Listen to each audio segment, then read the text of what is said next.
Merry Christmas, everybody. Happy New Year. Happy holidays. I don't want a lot for Christmas. There is just one thing I need. Don't care about the presents underneath the Christmas tree. I don't need to hang my stocking there upon the fireplace. Santa Claus will make me happy with a toy on Christmas Day. I just want you for my own, more than you could ever know. Make my wish come true. All I want for Christmas is you.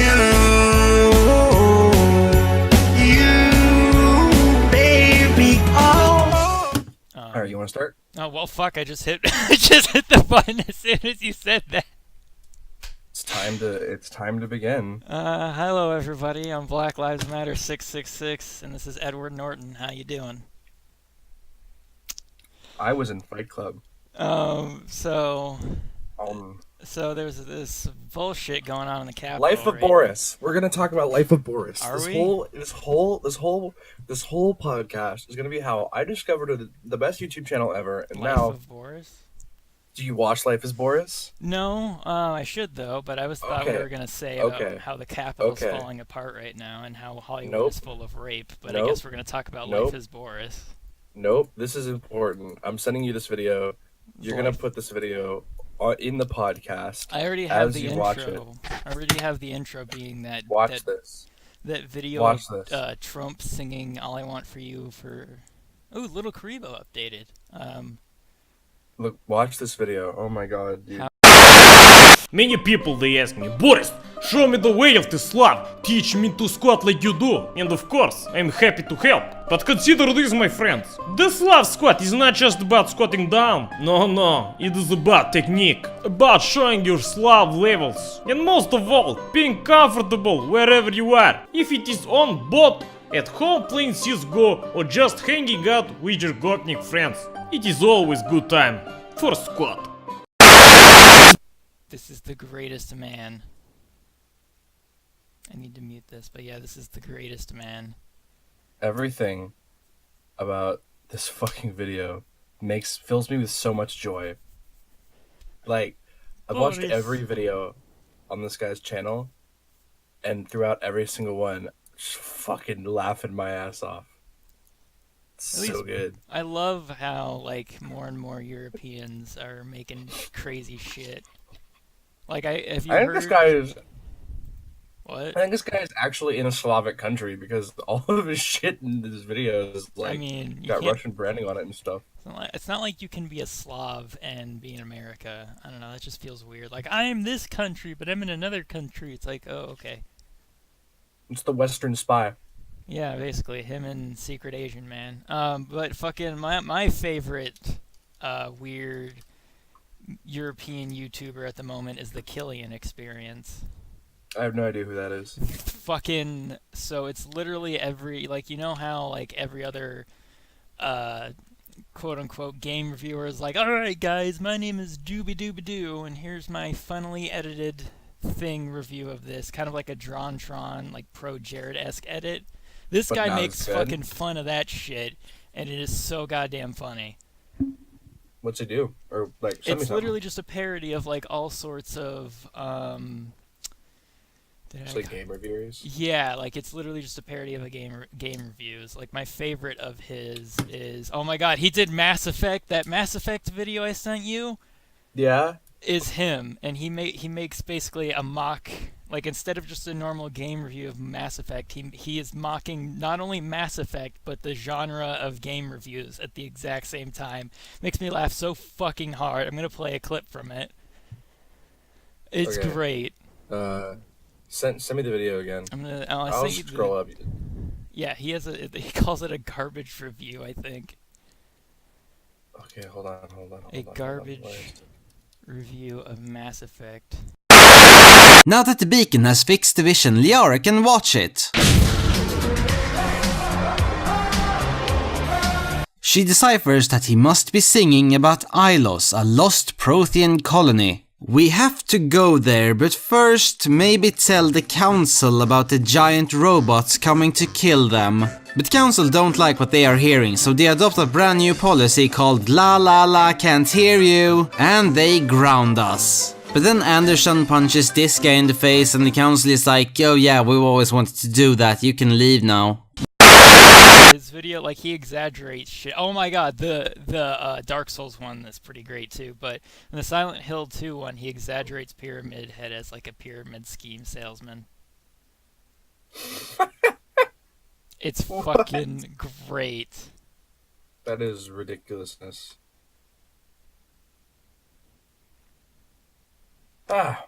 Okay, so... Speaking of... Oh yeah, so... Oh, wait. Okay. The life of... Okay. I have Life of Boris. The life of Boris. Just gonna play a bunch of those clips and then have someone yell at me. me. One of my favorite ones is from his hangover cure video. And he's like, if none of these cures work, then all you need to do is go to Babushka and say, Babushka, help! Haven't eaten in 10 minutes and hungry! And then a bowl with potato salad will appear in your hand. Yeah. Or it's like, if she asks you that question, what do you want to eat? There's no time for hesitation. Grind this into your brain. If she asks you what you want to eat, just say, cutlet! And at least 10 blins! And then milk will start pouring from the heavens. Jesus. Just like, oh, it's so good. And like, half of his videos are cooking videos, and he's just fucking bumbling around the kitchen, like spilling shit everywhere. But he's actually using like techniques to cook, and when he cooks isn't bad. It's still good. He just makes a huge fucking mess. This sounds like, amazing. One of my favorite videos is he was making chabriki, which is like a meat pie, and he says if your friend's house does not have rolling pin, he pulls out a bottle of vodka, takes a sip, puts the cap on.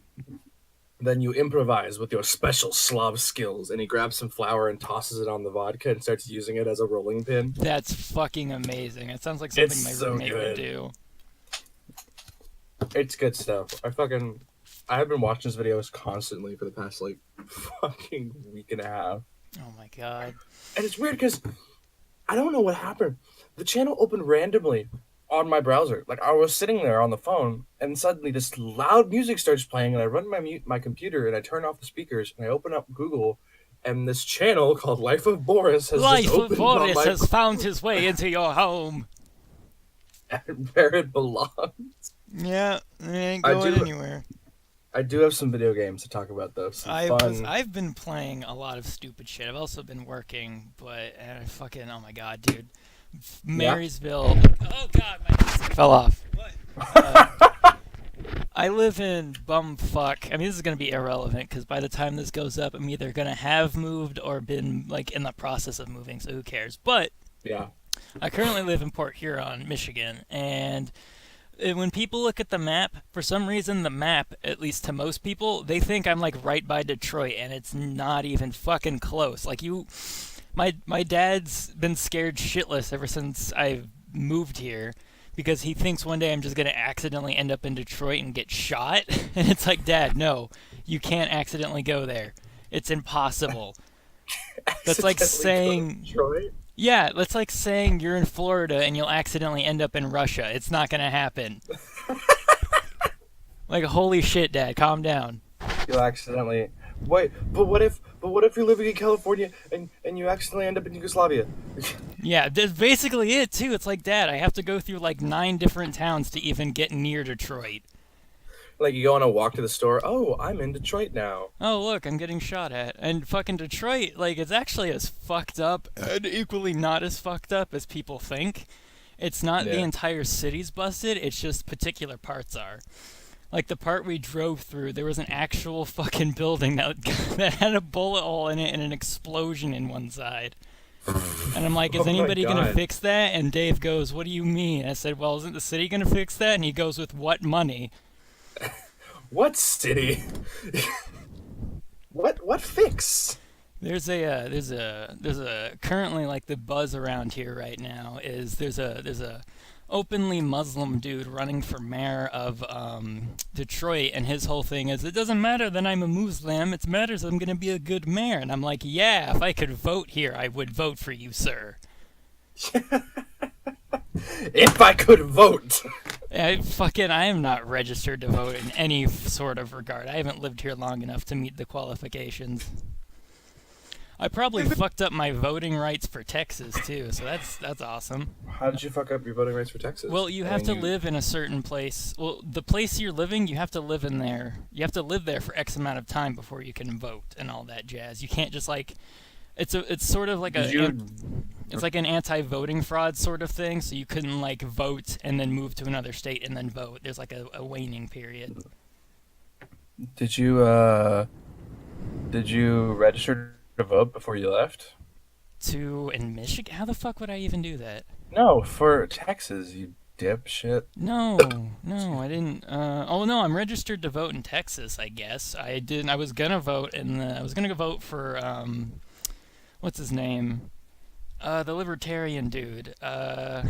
Oh, the dumb one who smokes a lot of weed, Gary Johnson. Yeah, that guy. I was gonna vote for him in Texas. Jeremy did. I didn't. I was registered to Jeremy vote. voted for Gary Johnson? That's amazing. Yeah, he voted for Gary Johnson. I was registered to vote in Richardson and lived in Fort Worth, so that wasn't fucking happening. I mean, wherever you register your voter registration, just... No, you have to like vote in that area. I already tried. I contacted the local office at the time where I lived in like the Keller, Roanoke area, and I was like, hey, I'm registered to vote here, but can I vote here? And they're like, no, you have to vote where you're registered to vote. I'm like, I guess that makes sense. Okay. There's no way in hell I can drive 9 hours and make it in time for my particular voting day. That's not fucking happening. Just run back there every 4 years. Yeah. I gotta vote out Pence! I think I'm still fucking registered to vote there. I'm not sure. I don't know how to check. I mean, as long as you have your voter registration card, you're registered. That's somewhere. It's somewhere at Ma's house. And she still lives in Richardson, so... Yeah, just go vote in, fucking... The local government... Premier Universe God Trump, the general. The local fucking government has been kind of getting onto me a bit here because I don't have any like state identification. I've been applying to jobs without my social security card, so I'm honestly thinking at this point they think I'm a Canadian. They just snuck into this country. That somehow got like they probably think I'm a dumbass Canadian that snuck into the country and is using a Texas ID, so they probably think I don't know what geography is and think Texas is next door or something.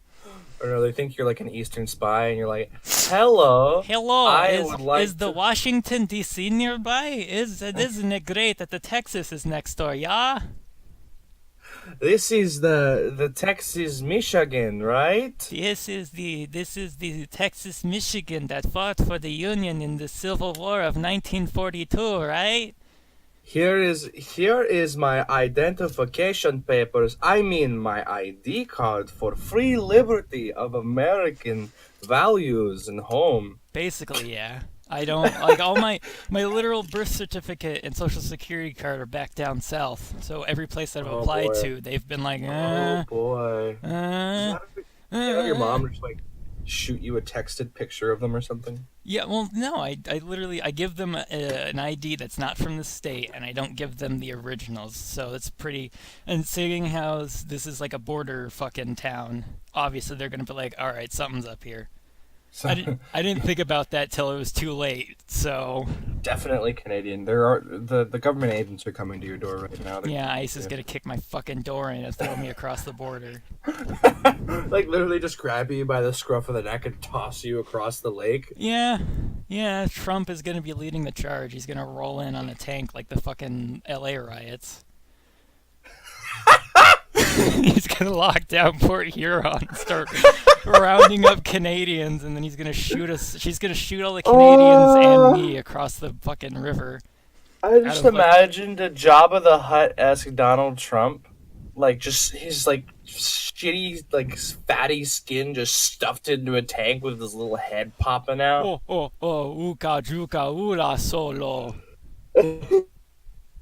He's like, send him across the border. Send him. Well, he's not brown, sir. I don't care. Fuck him, immigrants.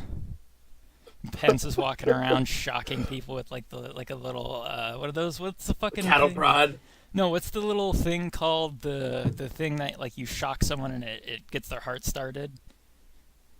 Oh, a defibrillator? Yeah, he's just walking around shocking people with a defibrillator. He's like, vote on the new healthcare bill. Yeah, and fucking the Capitol, not only is Hollywood falling apart right now because of all the sexual assault accusations, our Capitol right now is falling apart because both the NRA and just everybody's making a stink. Oh my god, Fucking- dude, fucking... Have you seen like the Everything is 25,000 bullshit. live streams on Facebook right now? No, I am staying so far away from all the political shit because Oh, it's just like, dude. it stresses me out. It makes Shit's my on brain... fire right now. I know that the healthcare bill has like Dude, it's that just is yet to come up. I dumpster can't wait fire. for that shit. The new bill is a dumpster fire. Yeah, Net neutrality is yeah, things are straddling pretty bad the right line now. between existing and not existing. I like- Several politicians have been accused of rape, and Donald Trump has supported them. Yeah, And- and everybody in Hollywood has touched someone. How come no one's talking about how Donald Trump definitely probably raped a 13-year-old girl? Probably. I mean, he... No. Have you heard about it? Like, the story Yeah. got covered by HuffPost and a couple other places, so no one really put up because of that. But, like, some of the, like, a couple bits of evidence are kind of damning. like, They I can't remember fucking- the name of the guy, but there was a, and I could be talking out of my ass here because I don't know very much about it, but there was a guy who in the 90s hosted multiple sex parties, where almost every single female in attendance was under 18. A few of them, according to the arrest papers of the guy, were under like 16 and Jesus. 17.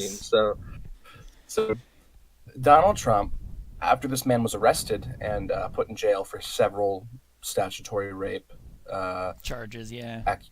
accusations, I don't know the difference between accusations and charges. Donald Trump, this was in the 90s, said, he's a good guy. He loves beautiful women like me. His taste in girls is a little younger than most, but he's a great guy. And Yeah, they recently... Donald Trump. Yeah. Oh, sorry. Go ahead. No, Donald Trump's a scumbag, but they recently threw Steve Bannon under the bus after all the bullshit about him came out. Because he still had connection to Breitbart, which, if anybody... Okay, so if we have anybody outside of the U.S. that doesn't understand how our politics work now, we have these things, like every time there's an election in general, and most of the time it comes up a lot during the national elections. Alright, so I'm editing in this real quick, because I feel like I might do this several times, depending. This is me post-podcast right now. I was running through the podcast, editing it, and I feel like a couple of the tangents we go on are really long-winded and could be boiled down into a more cohesive narrative, if that makes sense. So I may or may not do it for the other ones. I'm not sure yet, but I'm definitely going to do it for the Steve Bannon tangent because I feel like that went on for way too long. It was long-winded and a hot mess, and it doesn't make any sense at all. So I'm just going to summarize the points here real quick in a more cohesive, clear manner than what I did when we were filming this. We do these sometimes, or most of the time, when we're really, really tired. So things don't really tend to fit as much as they should, if that makes any sense. So, this is Steve Bannon. He is the former chief strategist of the United States of America. I say former because back in August he was relieved of his position, reportedly because he made a statement in an interview with American Prospect supposedly contradicting the president on something to do with North Korea. Now, I personally couldn't find whatever this interview was or what he specifically said. If anybody knows of it or has a link to it, I tried Googling Steve Bannon, American Prospect interview. I tried digging the best of my abilities. I'm not an internet researcher or a researcher of any kind. I do try to know what I'm talking about to the best extent that I can, but I honestly couldn't find whatever this was. But, whatever interview happened, whatever he said, pissed off Trump enough that he was relieved of his position of Chief Strategist of the United States of America. Now, kids, my problem with Steve Bannon has to do with him as well as his Delaware-based company, Glittering Steel LLC.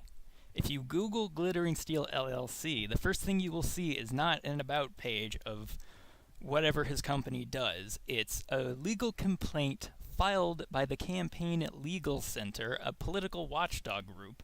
They allege that between 2015 and 2016, Bannon was receiving payments through his company, Glittering Steel LLC, by a super PAC called Make America #1 Again. Now, this isn't necessarily a problem in and of itself, except for the fact that during a time for which these payments were being received, Bannon was Donald Trump's campaign manager. Now, a PAC, or Political Action Committee, is just an organization that can raise money for a particular candidate that they support. Make America #1 Again supported the ever-loving hell out of Donald Trump and Ted Cruz during the 2016 election, and funded the ever-loving hell out of them simply because they were anti-Hillary and they saw both of those candidates as being able to beat Hillary Clinton. In 2010, a Supreme Court case between Citizens United and the Federal Elections Committee wrapped up in January, deciding whether or not political spending was a form of free speech. One of the rulings was that super PACs could raise as much money as they wanted for a particular candidate. However, donators and campaigns were not allowed to coordinate. But what coordination actually means is very vague. Now, of course, receiving payments is not proof of coordination. That's obvious. But what potentially is proof of coordination, and what the big problem here is of the fact that one of Make America #1 Again's highest paid consulting firms. Now, at one point, this firm was their highest, but I don't have proof of that. But I do have proof they are one of the highest paid consulting firms, and that is Cambridge Analytica, a company that Steve Bannon owns millions upon millions of dollars in shares in. That's very suspicious that the campaign manager that received a lot of funding from the super PAC happens to also have a lot of shares in one of their top-billed consulting firms. That's really, really suspicious. You can call me paranoid and call me a conspiracy theorist, but that's very, very fishy to me. I mean, campaign managers shouldn't have any connection to any kind of super PACs at all. Now, you could say, well, he just owns shares in the company. He can't tell them what they can and can't do. That's true, but they could donate to any campaign, or they could make money by consulting any super PAC. Why was it a super PAC specifically that had a fuck ton of influence and not a fuck ton of influence, but a fuck ton of money pouring into his campaign specifically? There's enough coincidental evidence here to start drawing lines and to start being a bit concerned here. Oh, and if the whole having shares in the company thing isn't proof enough of coordination, or at very least something shady going on, both Trump and Bannon personally know the family that own part of Cambridge Analytica and that personally run Make America #1 Again. So if the fact of a campaign manager personally knowing the head of the super PAC that's donating to his campaign, if that's not proof enough of coordination, then I don't know what is. Yeah, that's old news compared to everything else that's going on. It happened, comparatively speaking, in recent year. And recently, I mean, it's relevant in recent year. Well, no, it happened this year, but it's technically still recent. Yeah, it was like, that was recent, wasn't it? Yeah, it was like a hot minute ago. It wasn't like this month, but it's so recent enough. So much. This fucking whole cycle is so much of a dumpster fire. That every news story is followed by an even worse news story, and the last one feels like it's just eons ago.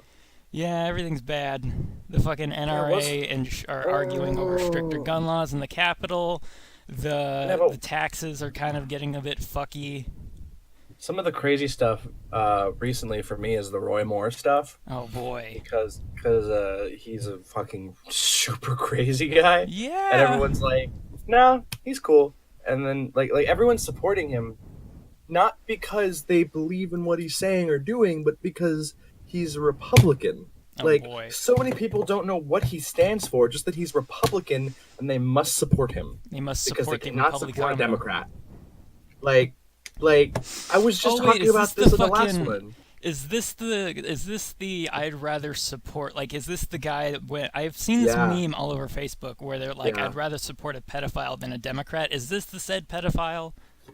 Yeah, Roy Moore is straight up rapist, dude. Okay, good. I thought we were talking about somebody else, and I thought I was on the But wrong he's train also, here. I mean, he's also a crazy dude. He's talked about how sodomy is against nature and against God.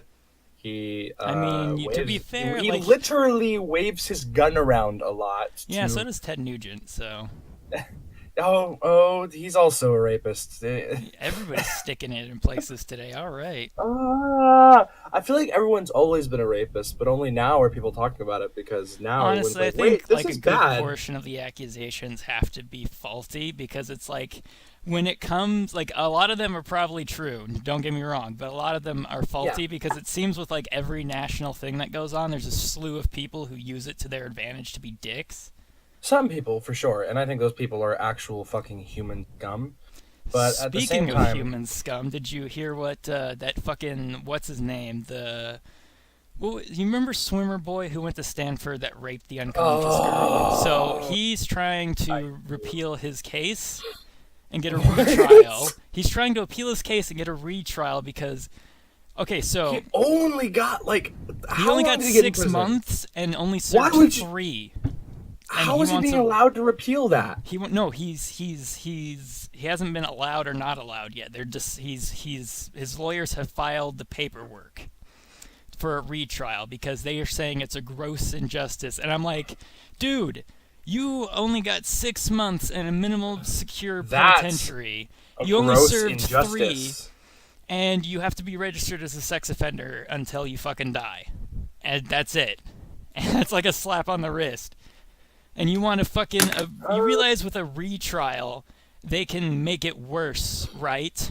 Like, Not to mention the amount of people that will be on that jury that will probably go, gonna "Oh yeah, this fucking- boy's scum," because they've heard about him. He's gonna get raped. Well, and I they're- hope he does. well, they're claiming that they're saying it's basically like a Sheppard-esque case. And if no one knows what that means, basically, to summarize, when people refer to a case as like a Sheppard case, there was a doctor back in Cleveland, Ohio. I forget when this was. I think it was like the 60s, 70s.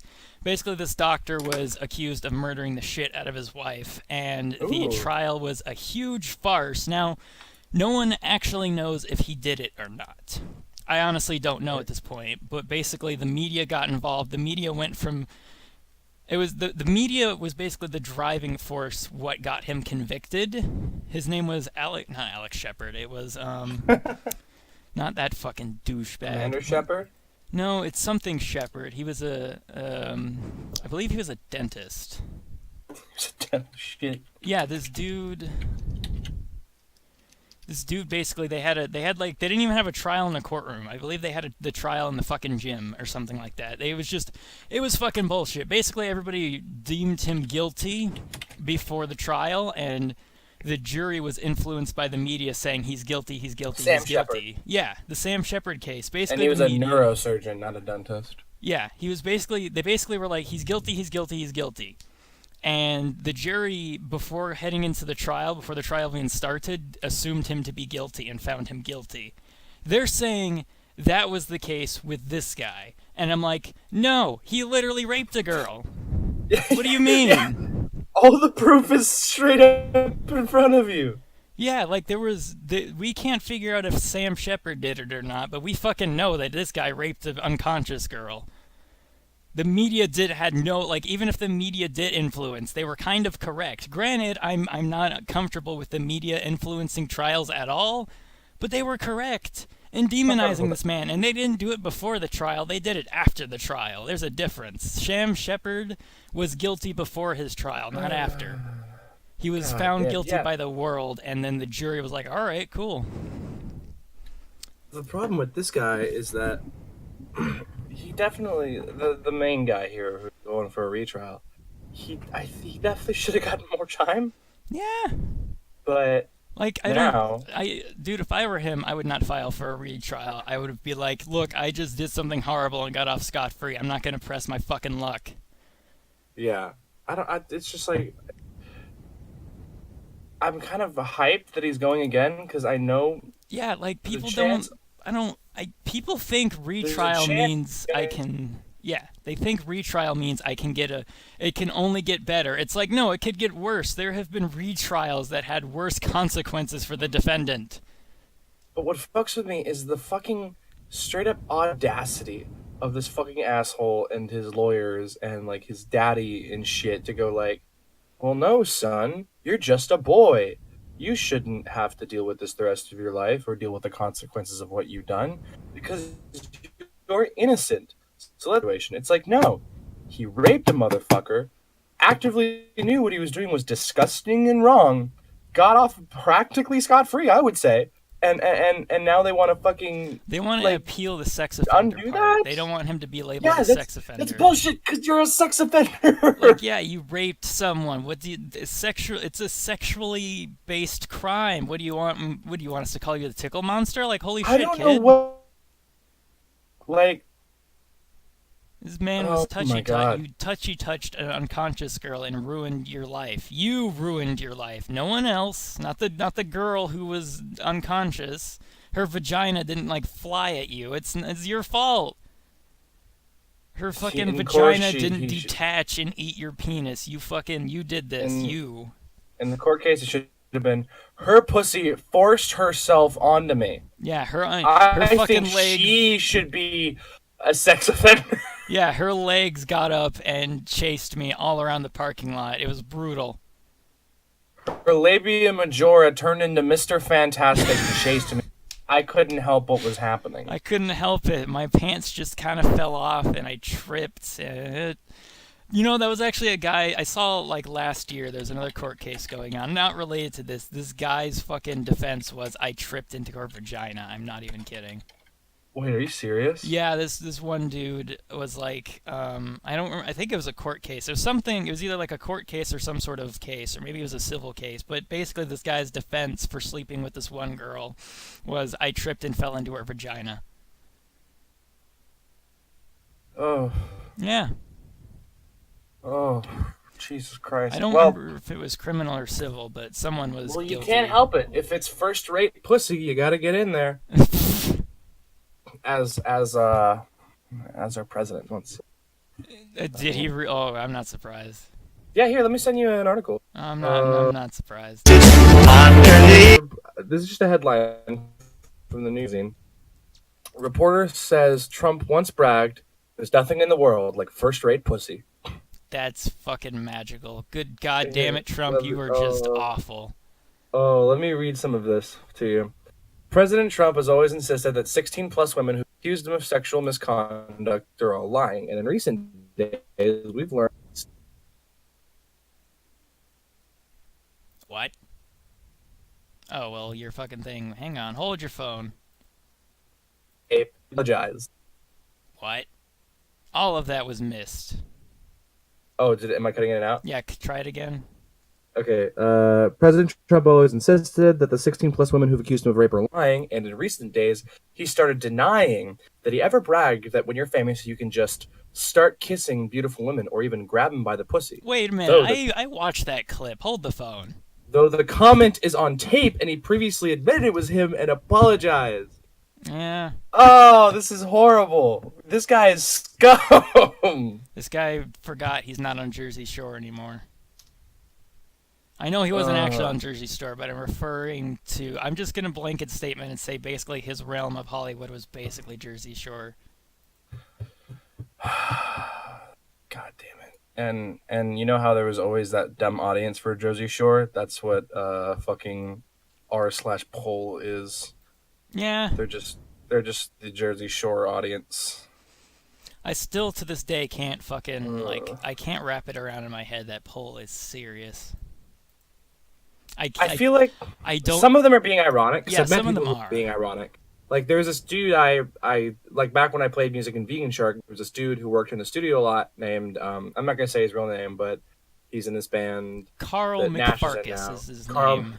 let's call him Brown Don for Okay, now. Brown Don works too. And he was on 4chan a lot for the memes, but I think he seriously was okay with Donald Trump as the president. Oh, good. But for the most part, he wasn't like a racist dude, maybe a little sexist, but he seemed mostly ironic. But that always made me think, like, sure, you can be ironic and not mean those things, but where is the line drawn? When do you stop being ironic and when do you start being serious? Because there was another guy that worked in that studio. I won't say who he is, but he was an older man and loved Donald Trump. And when Donald Trump was elected, he was filled with joy. He was very happy. I haven't talked to him since because around that time is when I was like, wow, I don't like any of these people. I'm going to ghost. Yeah. And leave this whole situation, but I was talking about the grabbing by the pussy comments, right? Yeah, on said election night, I was actually watching the votes be tallied. Because remember on Google, you could live watch the votes be updated. Yeah. I was actually screaming like a motherfucker because of Trump winning, simply because I got to watch a bunch of people I don't like cry. Yeah, that's what his deal was. He was happy that he was like laughing and those people were crying, but he like said he shed a tear of joy because it was like he was excited. I'm not happy that Trump's in office. I'm just. He was happy excited for an era of like men being manly. Men. Yeah, no, that was his thing, that they could like say shit about women and be a little sexist and it not be a big deal. And Speaking of bad jokes. What is this? Is this a meme? Why isn't there a black guy in the Clue board game? Because then it would be called Saul. Oh God. Oh, it's amazing. Yeah, but yeah, your friend sounds like a stellar guy. But no. Okay, again, this guy is 40 something. I think he's almost 50. Oh, he's Jesus Christ. He's old and he's from the country. He likes country music, so not shocking. And I should also mention he was related to my best friend. So nice. I was around him a lot when I went down to Dallas to play in Vegan Shark. And when the grab by the pussy comments came out, his argument was like, well, what do women want? You know? What? And I said, like, what do women like? And I was like, fucking consent. And he's like, no, money, dude. And he's like, think about it. Donald Trump is rich. Who would say no to him? He's right. He's correct.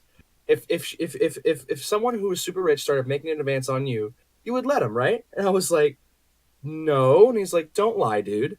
If someone had a bunch of money and they made an advance on them, right? And I was like, no, I fucking wouldn't. Like, it's disgusting. There are people that actually think this way, and that's what bothers me. It's like, you can tell people like that aren't being ironic. They're being 100% serious, but that's what gets me. I honestly hate people who think like their worldview is supreme and they can't fathom the fact. Like, this goes for anything, not for just this. The people who think their worldview is supreme and they think everybody else is lying. Like, it's you definitely think that way. It's like, no, I literally don't. That's fucking retarded. Or they think they're definitely right. Anyone else is either wrong, crazy, or lying. Like, the same people I'm talking about right now. We're talking about judging women on a base number scale, 1 to 10, which I find extremely slimy and disgusting. Gross. And they said, how would you rate your girlfriend? I wouldn't. I don't She's do that. pretty, because I'm not and an asshole. Well, what about that chick over there? And I'm like, I wouldn't do that. And he's like, shut the fuck up. Yes, you do. And I was like, what? No, I don't. And he's like, everyone does it. Yes, you do. And I was like, no, I don't. He's like, okay, then yes, you do. Like, would you have a rating for a girlfriend? I was like, no. But they kept like fucking hounding me to the point where I was like, yes, fine, I do. My girlfriend's 11. Leave me alone. And it's like, it's so gross. And like wrong. Well, the thing is like I wouldn't even use a number. I'd just be like, that girl's pretty. I personally don't like that girl, but I'm sure she's prettier in her own right. Blah blah blah blah. Yeah, because it's like when you do that to someone, you kind of dehumanize them. I think you make them into a bit of an object. I mean, it's not Sims, dude. What the fuck? You don't. It's pretty awful. Yeah, like this isn't a video game. Welcome to real life. Like their skin isn't like a numerical code on a server somewhere. That's an actual human being. Oh boy, yeah. Anyway, so yeah. I was watching. What were we even talking about? Are you seeing? I'm watching this video right now of Uganda's parliament just tearing itself apart, and I feel like this is the physical version of our government right now. What? How are they tearing itself apart? No, they're literally attacking each other. The room is just people are throwing chairs and shit. Oh my god, that's horrible. So I played. What Oh, did I video play? games. I played a lot of video games. What did you play? Oh, yeah. Okay. So. Jesus. You ready for this? Okay. I have been playing, and I have finished Evil Within 2. Nice. Now, the first one was okay. I think it was a very flawed game, and also the story made no sense. But everything, I mean everything about Evil Within 2 not only improved on the last game, but is just fucking awesome. Oh my god. Okay. So that's what I've been playing. I've been playing that for a few weeks now, and I finished it a couple days ago, and it's definitely one of those things where it ended, and I'm just like sitting there with like tears streaming down my face. Like, what? Why is it over? Why it be over? No, but it was amazing. Like, I mean, just starting with the gameplay alone, like it's definitely a little more intuitive, but it's fun. It's fairly easy if you're playing on normal mode, which I played on. But I mean, the story was enjoyable. Stuff made sense. I liked the characters. I was invested in the characters. The upgrading system was made more sense to use. Like, did you ever play the first Evil Within? Yeah, a little bit here and there. You know how like you would go into the chair and there'd be all the subsections to put your gel in, and everything would be expensive. Yeah. In the game, there's several little upgrade trees just for skills like stealth, stamina, health recovery, and overall health. And they each had about 10 to 12 skills in them that cost, in the beginning, very little amounts of gel. In the end, a gel skill you're getting. And then there was these little sub trees in those things that to get further into the tree, you had to unlock with red gel, which was way more rare. You know, it was cool. It made sense, and it was easier to use. And then for guns, instead of upgrading those with gel, you get like weapon parts, and you upgrade those guns with weapon parts. And you get many different guns in the game, but there's like 4 classes of guns. There's the pistols, the shotguns, the rifles, and the crossbow. And you upgrade those with weapon parts, and then you can also, with gunpowder and a couple other components, you can craft ammunition so that if you run out, you can go into your little room area and craft it when you're safe. Or you can do field crafting, which is like double the resources, but you can still craft yourself ammo while you're out there. It was really good, and it was fun to play. But like what I want to focus on was the story. Like, the first one's story was really confusing, and I wasn't very invested. I was just kind of like bumbling around. But everything about the way they made the second one is like they had like vision. Like they wanted to do things with it. They knew what they were doing. Not to mention it wasn't rushed as shit, because the first one was rushed as shit. But like for this is, and spoilers, if you haven't played the Evil Within 2, skip to blah blah blah, because I'm about to talk about the game and the spoilers. So in the end of the first one, you basically just kind of bumble out of Beacon Mental Hospital, and that's it. Yeah, And basically. and it doesn't explain anything. But in the second one, it starts out with Sebastian being like disgruntled and all drunk and like sucking at life, and he wakes up in a bar, and Kidman from the first game, who you find out in the first game is working with Mobius, but you don't really realize she's working with Mobius until after you finish the game, and you look up like, what does the ending of Evil Within 1 mean on Google? Yeah. But I never played the Evil Within 1 DLCs, so I don't know. But she wakes up and she tells you, and like Sebastian like freaks out and tries to kill her because she's evil, and she tells Sebastian that his daughter is still alive. Now in the first one, it hints at it. It doesn't say it outright, or it does sort of. But there's a house fire, and your daughter dies, and your wife Myra disappears because she thinks that her death was fishy, your daughter's death was fishy, and that something's not right, and then she just leaves you. And it really effectively recaps this, because the first part of the game, like very beginning of the game, like you launch the game, it starts with Sebastian running through the woods, gets to a house that's on fire, and is freaking out because he knows his daughter is in there and is hoping it's not too late to save her. You run through the house, you don't save her, he wakes up in the bar with Kidman in front of him. And a lot of the game's turmoil and trouble with the character is based around the fact that Sebastian his daughter died and he couldn't save her. He feels like he's personally responsible because he couldn't save her, and his wife left him because of it. Kidman, straight up in the beginning, tells him his daughter's still alive.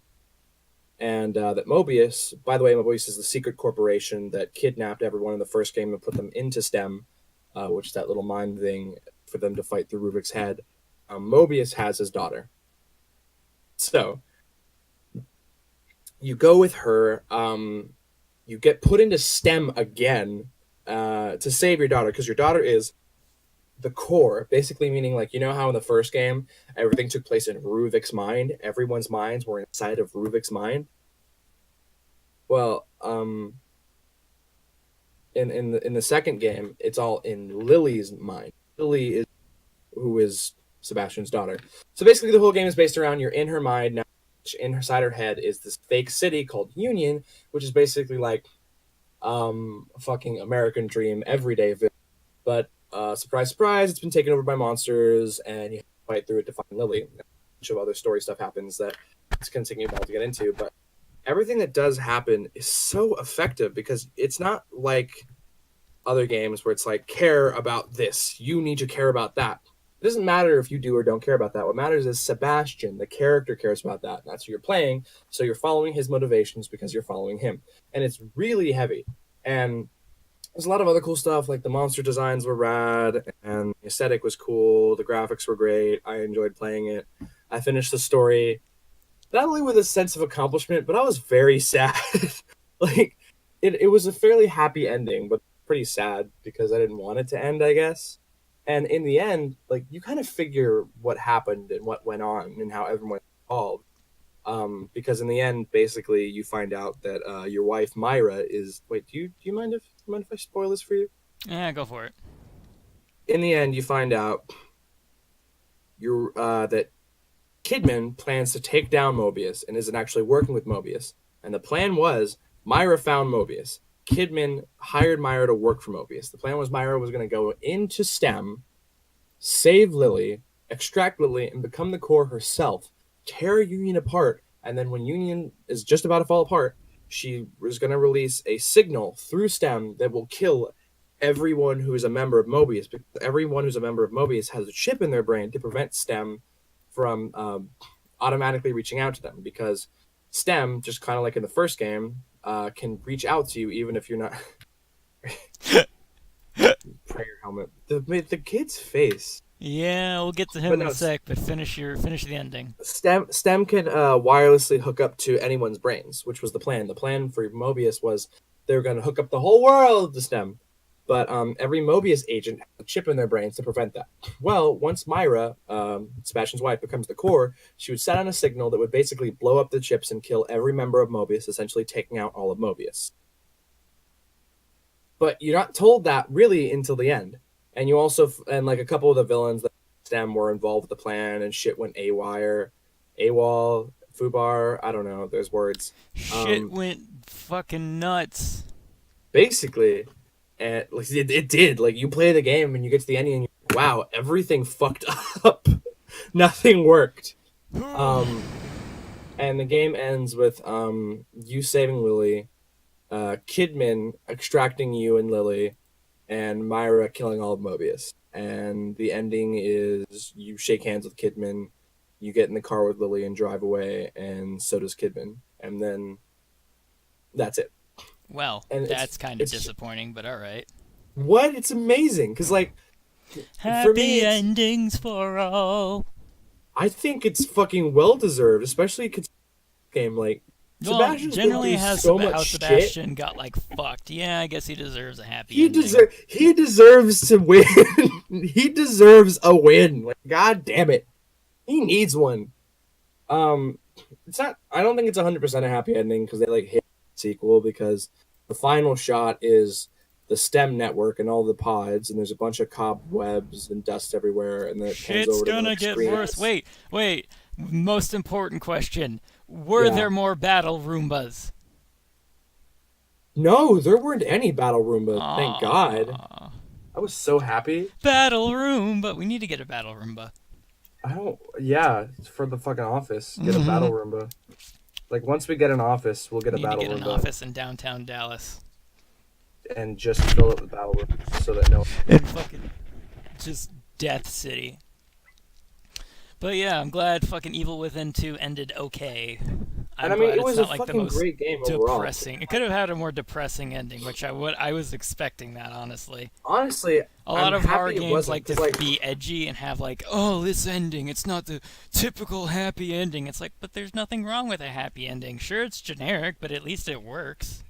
I'm happy with it because I think it's deserved. I mean, if you look at the themes of the game, it's like about... I mean, I did fight through hell and back, so I've been playing a lot of stupid bullshit. I picked up LA Noire, but I also picked up a bunch of other stuff because the super sale this year is so fucking cheap. Like, the holiday season sale this year is so fucking cheap, even I can afford it on my bread. Dude, I bought food and bought another bus pass and got all this shit rearing to go on my shitty budget. Right? I got everything taken care of and I still had enough money. Well, no, I didn't have enough money. The Steam sale was so shit that with the pittance I had left, I was able to pick up some stuff. Yeah. That's how cheap the fucking Steam sale this is. Oh, man. You know, LA Noire was off. It was like $17 instead of what it is, like $30 right now, right? I have no idea. I haven't been checking. But yeah, everything was on cheap. I've been playing some interesting shit. I returned some stuff. Since I had some coin to spare, I wanted to, because when I get home from shitty-ass work, I think I mentioned earlier, work at Tim Hortons, right? Yeah. That place makes me want to die inside every time I go there. I'm the overnight person, and with overnights, there's only one person in the store, because generally, except for one night where I wanted to die, and I'll get to that night in a bit, generally it's just me. Like, our store is the only store out of all of them that only has one overnight person, and it's basically because Tim Hortons is a franchise, like Subway, where even though a corporation owns the title, people can lease various stores and own them, quote unquote, and basically have a chunk of the profits and run them without corporate having to do any work. Basically, corporate, they own the license to the branding, they own all the stock and food, and that's about it. They have someone else buy the franchise and run it, and so our two owners are just fucking, I might bleep their names, I might not, basically, they cut the two types of day, if that makes any sense, in half. So the 12 hours of overnight is a thing, and then the 12 hours of day is a thing. Overnight at our store doesn't make enough money, apparently, in its own little thing to have two overnight employees. So I guess they're making profit with only one, which stresses me the fuck out. So most nights I just want to die because I'm the overnight baker. I not only have to serve the customers coming through and work the drive-through, but I have to basically make all the food for the morning people. It sucks dick. And it pays $9.50, so just spitting a couple of the bagels. Yeah, fucking merry breakfast. I debate if I wasn't gonna get arrested by the not FCC. If I wasn't gonna get arrested. FDA. No, not the fucking, what is the biological people? The CDC. There we go. If I wasn't gonna get arrested, if I wasn't gonna get arrested by the CDC, I would have pissed in some of the fucking have you ever heard of an iced cappuccino before? Have I ever had an iced cappuccino? No. Have you ever heard of it, though, and you know it's a thing? It's basically a coffee slushie. If the CDC wasn't going to arrest my happy ass, I would have pissed in the ice cap machine a long time ago. Oh, boy. What a good time. Fuck Marysville and fuck everybody who works there. Oh, wow. You are angry. You should bleep this out so you don't get fired. No, I'll be gone by the time this is put up. I mean, my assistant manager's amazing. I think I actually told this story on Chill's stream. I think I told you. I sent you that remember that long ass Facebook message I sent you? Yes, I do. That's that guy. That's Taylor. I'll bleep his name too. But he's my assistant manager. I like him. My GM sucks. She gives me shitty hours. I fucking want to die, and I have to go back there today. Oh my god, have fun. Yeah, no. I mean, the baking part is, I hate baking and I like baking. It's weird. I like the act of making food, but I don't like the pressure. I don't like the fact of I have to make, like, not an exaggeration, I literally have to make every single fucking thing we serve. From the donuts. Are you serious? Yeah, no. One person overnight has to take care of the customers and make all this shit. I make the donuts, I make the fucking breakfast shit, I do everything. Wait, is it a 24-hour place? Yeah, it's a 24-hour place. If the Oh my god. Thank God the fucking front closes, otherwise I would want to die. So basically, that's horrible, dude. Basically, I think that's why they cut it in half, because overnight operates different than the regular business hours. Yeah. So I think that's why they look at it as two different profit margins, because it's basically two different ways the store's operating. Yeah. I'm so glad they stopped having us do Cold Stone at night, which Cold Stone is just the ice cream company, I believe. I don't know why we call it Cold Stone, it's just the ice cream shit. Thank God we don't do that at night. I mean, we technically can, but I tell fucking customers to fuck off when they ask for it. I just politely say, no, we don't do that, I'm sorry. No, you should be like, fuck you, it's too late for that shit. Yeah, like I had someone order Cold Stone overnight once, and I was like, oh, I apologize. But this other person did it this one time. It's like, I don't want to get all that shit out, though. Well, they did it wrong. I don't want to get all that fucking shit out, though. For me, it's like, I remember, I work at a Taco Bell Pizza Hut, right? Yeah. After Oh my 10 o'clock, god, we you poor stopped. bastard. Yeah, after 10 o'clock, we stopped serving pizza. Really? Is that just your store, or?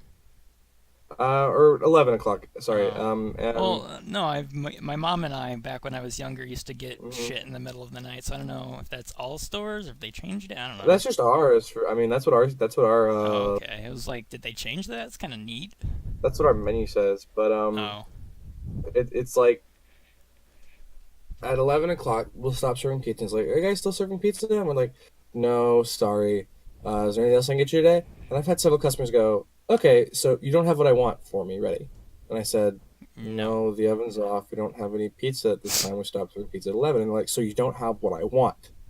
You're not ready to serve your customer. And it's like, oh God, please, don't do this. Dude, these are the rules. I don't make them, all right? Do you at least have a crew with you? I don't have anybody, so when I get rambunctious customers, I just hide in the office. I'm like, fuck this. Yeah, no, I almost got in trouble the other week, actually, because I did that, because a customer was giving me shit. They're like, what do you mean you don't have this? I'm like, I'm the baker. I'm literally the world. I'm running a 5-person fucking thing. No, actually, okay, so it takes at minimum, a 5-person crew to run a Tim Hortons. Overnight, it would take 4.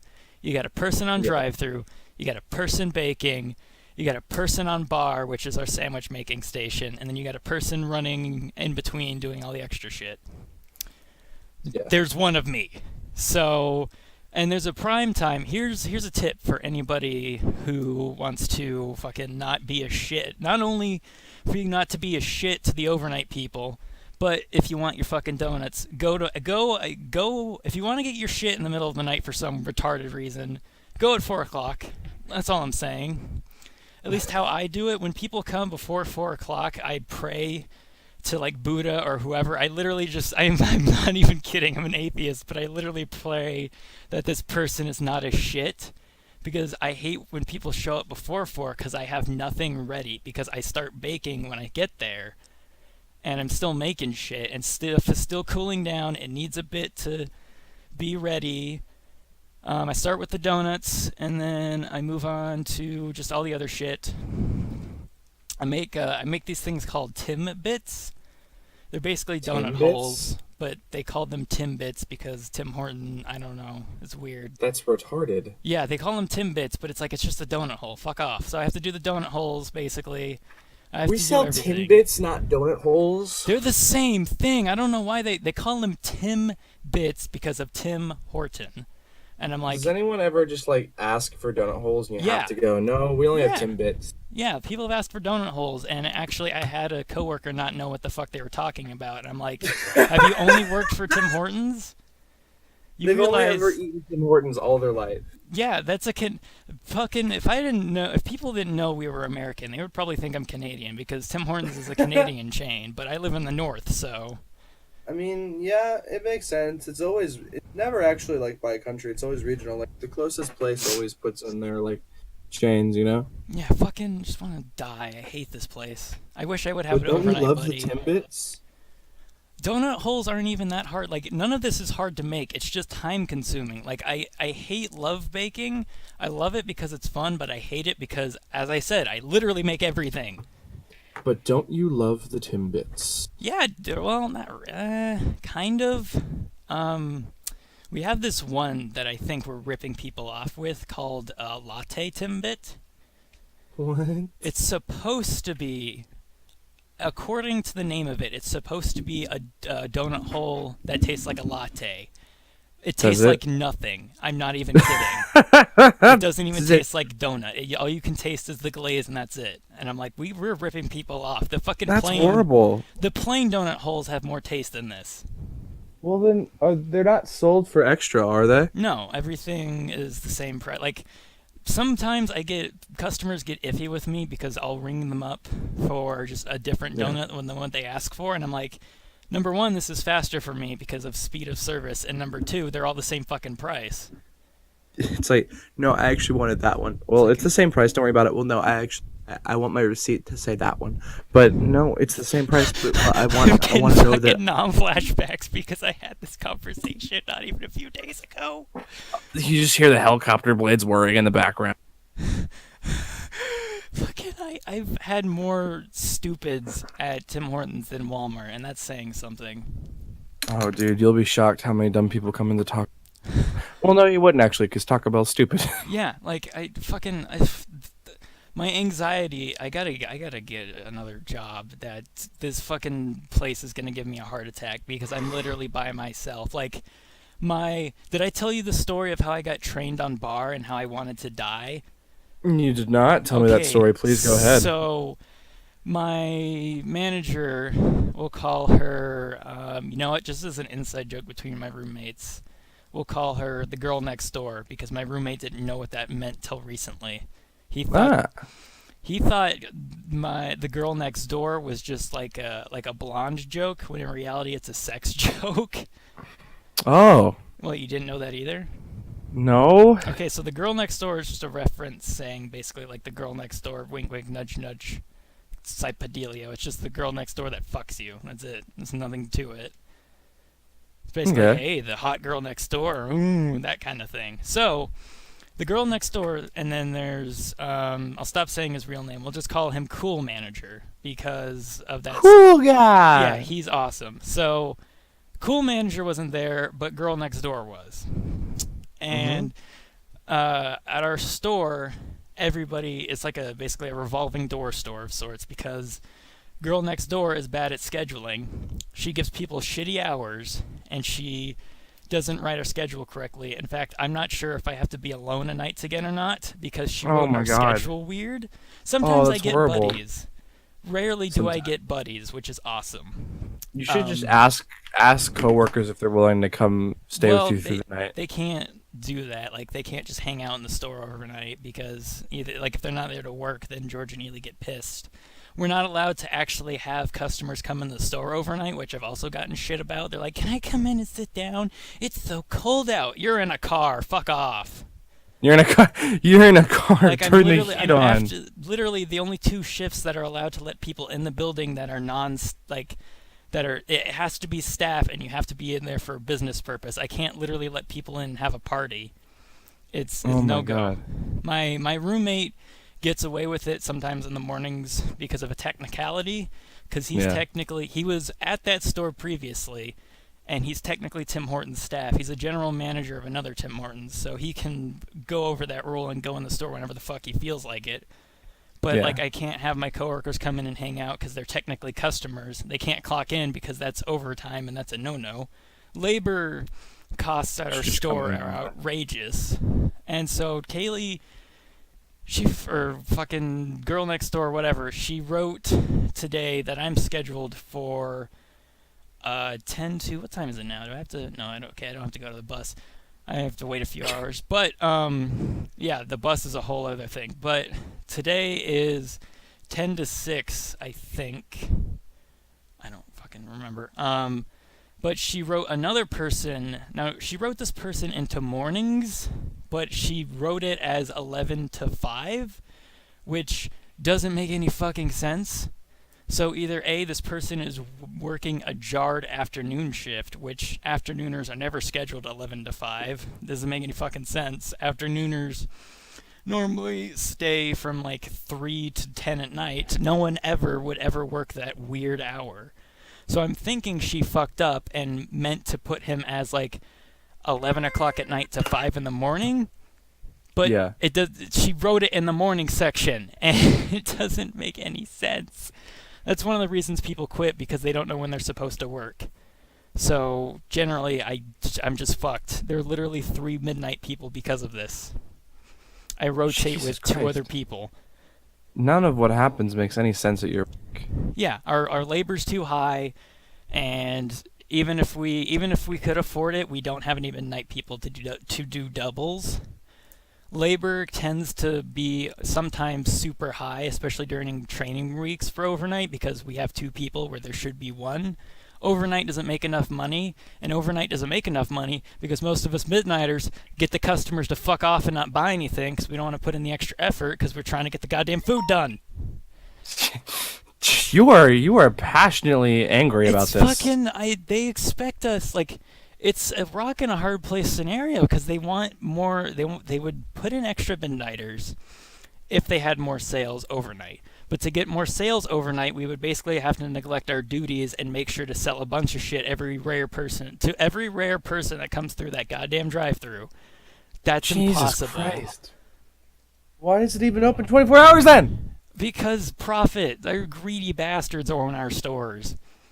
Greedy That's what Albanians. confuses me about my Taco Bell. It's like, we have a breakfast. We have a line of foods for breakfast, like different fucking foods. We have a whole setup breakfast.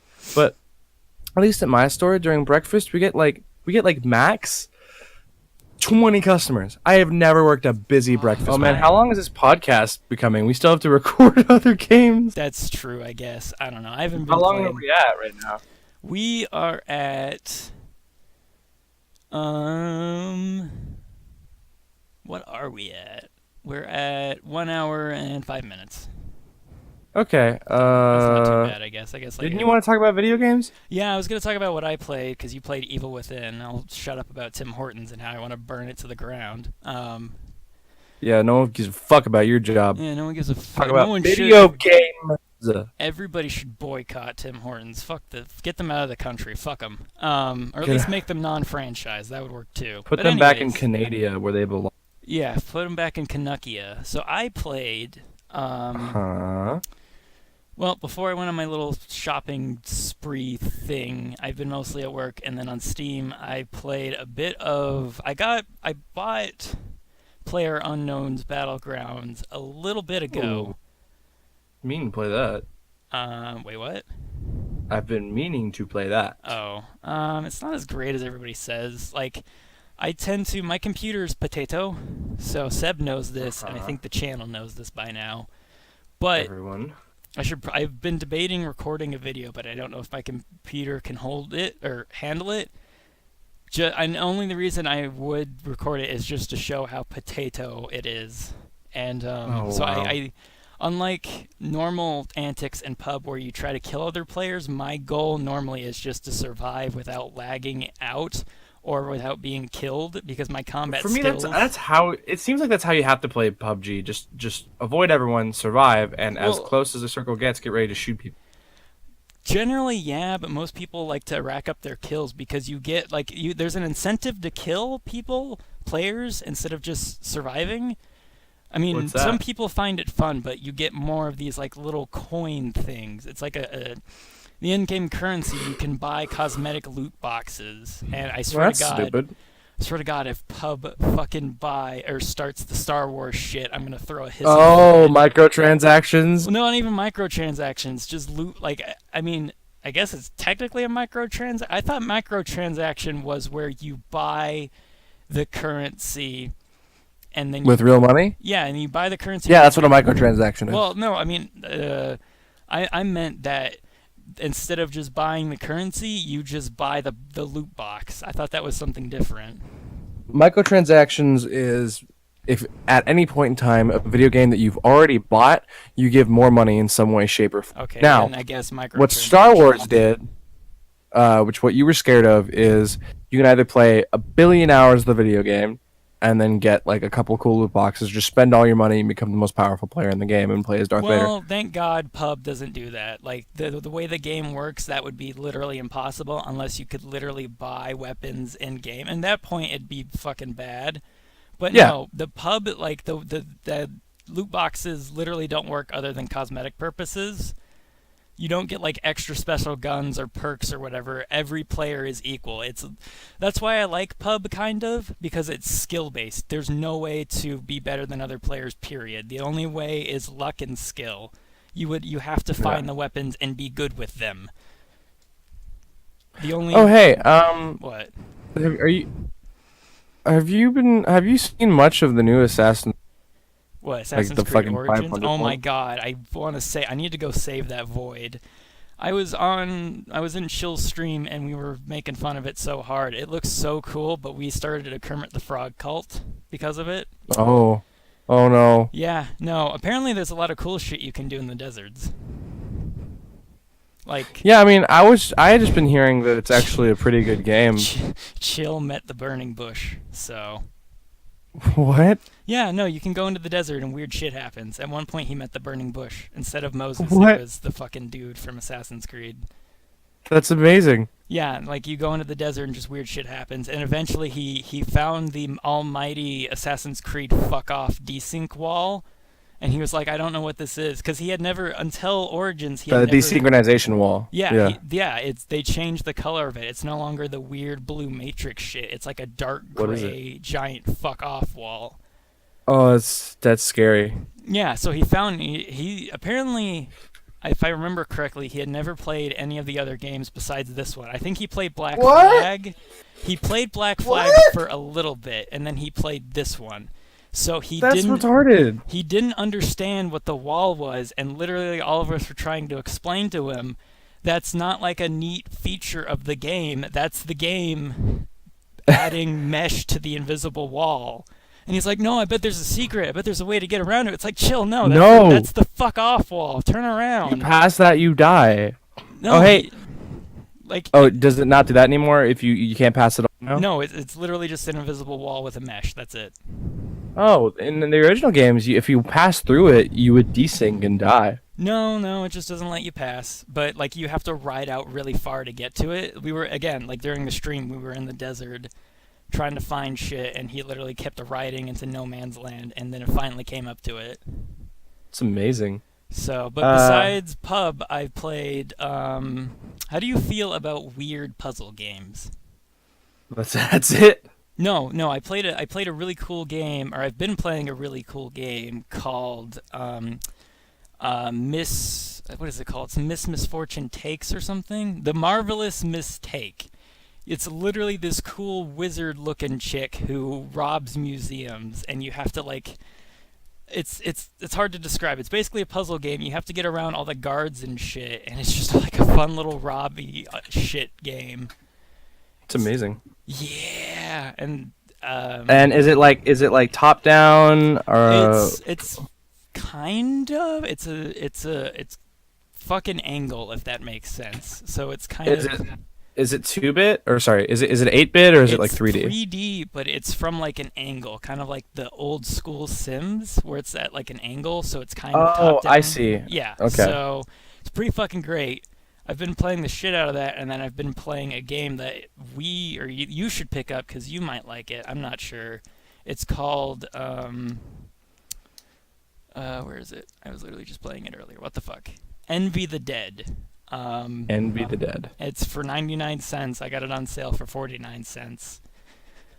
It's basically a survival game where your goal is to cross the map and manage your resources like ammo, food, bandages. You can literally starve to death. You can bleed out. You fight bandits and zombies. It's pretty basic. So but it's called Envy the Dead because Yeah. you're surviving.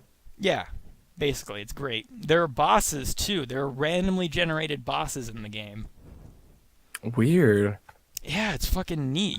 The way you progress is you have a member of your party, and it's like an RPG game sort of dealio. So you don't just have a bunch of random survivors that you can craft however you want. Each person has a skill. There's a scout, there's a fighter, there's a medic, there's a guy who's called like a crafter who builds certain defenses. Like when you go into combat, you can deploy these various defenses. Like there's this spiky thing that when zombies run over it, they die. There's a propane tank that explodes. There's all this cool shit. You could build like these little barricades. It's fucking awesome. I've been having so much fun with it, and I think it's honestly like an underrated, basically akin to a mobile game. It's very basic, but it's super fucking fun. I've been playing that for days on end. They have a survival mode too, which, if it's a zombie game, it's obviously gonna have a stupid fucking survival mode. Yeah. I mean, all I've been playing is just Evil Within 2, and then recently, I've been buying a bunch of games for my little brother and sister because we're getting them a PS4 for Christmas, Nice. and I opted to buy them the games. I bought like 8 games and fucking spent like over $200, but Jesus. I picked them up MGS5 because MGS5 is a fucking brilliant game. And then I realized, wait, I have MGS5, but I've only played like a couple hours of it. Oh, why did you buy them that? That game gets super fucking horrific later. I know, which is exactly why I bought it for him. I voted I was gonna make my siblings cry this year. I got them Last of Us. I got them Evil Within 2. I got them Metro Redux. I got them Dishonored 2. I got them Evil Within 2. Seb, the children, no! I got them Phantom Pain, and I'm picking them up Undertale and Horizon Zero Dawn. They're gonna be confused, scared, and crying. I want them to realize that life is nothing has any meaning this Christmas. So, yeah, they're gonna be confused and scared and sad. Oh, especially with MGS and Undertale and Last of Us. Last of Us is gonna make them like wish they die. Oh, dude. Well, anyway, Not only so was I got that story amazing, but the ending was disappointing. So it'll be a double entendre. A double fuck Undertale? you to the chitlin. No, not Undertale. Fucking Last of Us. Oh, Last of Us, yeah, because he dies. Wait, I never what? actually played Last of Us all the way through. Yeah, dude, fucking Joel dies. No, he doesn't. Joel dies at the end of Last of Us. He dies. Ellie is alone. Those evil fucking people that you're fighting throughout the game end up killing him, and the story for Last of Us 2 is Ellie is on a revenge tirade, killing every single one of them, and I got a like weird her, fucking ending. The fucking part of the game that I played, they literally just walk out of the hospital and that's it. Am I missing a cutscene? I don't know. I never played the first one, but I know played that the Joel first dies one. in the end. Fucking, I need to look this up because The second one revolves around Ellie going and getting revenge on every single one of them Well, on I guess her I own because missed a she's fucking- alone. I missed a cutscene somewhere because literally they just leave the hospital and that's it for me. Yeah, I've never seen the end of it. I'm aware that's the story because the Alright, storyline I'll of look Last that of Us 2 is Ellie is alone and avenging Joel's death by Nice. killing every single one of these people. But anyway, Yeah, the Fireflies So are I kind of realized- assholes. I realized I had never played very much of MGS5, so last night I turned it on, and on the main menu it said completion percentage 3.2. I am 3.2% complete with MGS5. How's so, that working out for you? Oh, it's so hard. I've been playing it again, and it's so hard. It makes me cry. Pro tip: don't Yes. just capture everybody you can. It'll work out later. I promise. Oh yeah, I know. Everyone I get, I bring them outside and put them to Mother Base. But No, I mean literally capture like every fucking buddy you can. I don't know if you've gotten to it yet, but there's a mission early on where you have to kill 3 high-ranking. Yeah. That's where I'm at right commanders. now. Yeah, no, That's the capture mission I'm all doing, of them. I don't care how hard it is. Fucking, you're gonna I don't know. want I it. think I might have to mission restart because I was at the first base where there's, you know how when you interrogate one of the guys and they say the prisoner is here, they took him here, and you're like, thanks, now shit yourself. Well, that's the base I'm at right now, and then the sun rose and I wasn't aware of it, Oh, you're going over there. Yeah, okay. and that someone mission saw me was and I had to ace. kill everyone. Yeah, no, I got really upset with one mission I did. There's a mission. It reminds me a bit of Assassin's Creed. This one part you have to do. You basically have to follow these guards in like a hallway. I mean, you don't have to, but you could if you wanted to get Foxhound, that impossibly hard to get fucking thing. What's Foxhound? Okay, so you know how you get the different little award things at the end of each mission? I'm assuming you've got like chick and octopus and all that. Like at the end of the mission, it says you've got chick, and it's like a picture of a chicken, or you got octopus or whatever. Yeah. Foxhound is you don't kill anybody and you're not caught once. No alarms, no, hey look, there's a guy, nothing.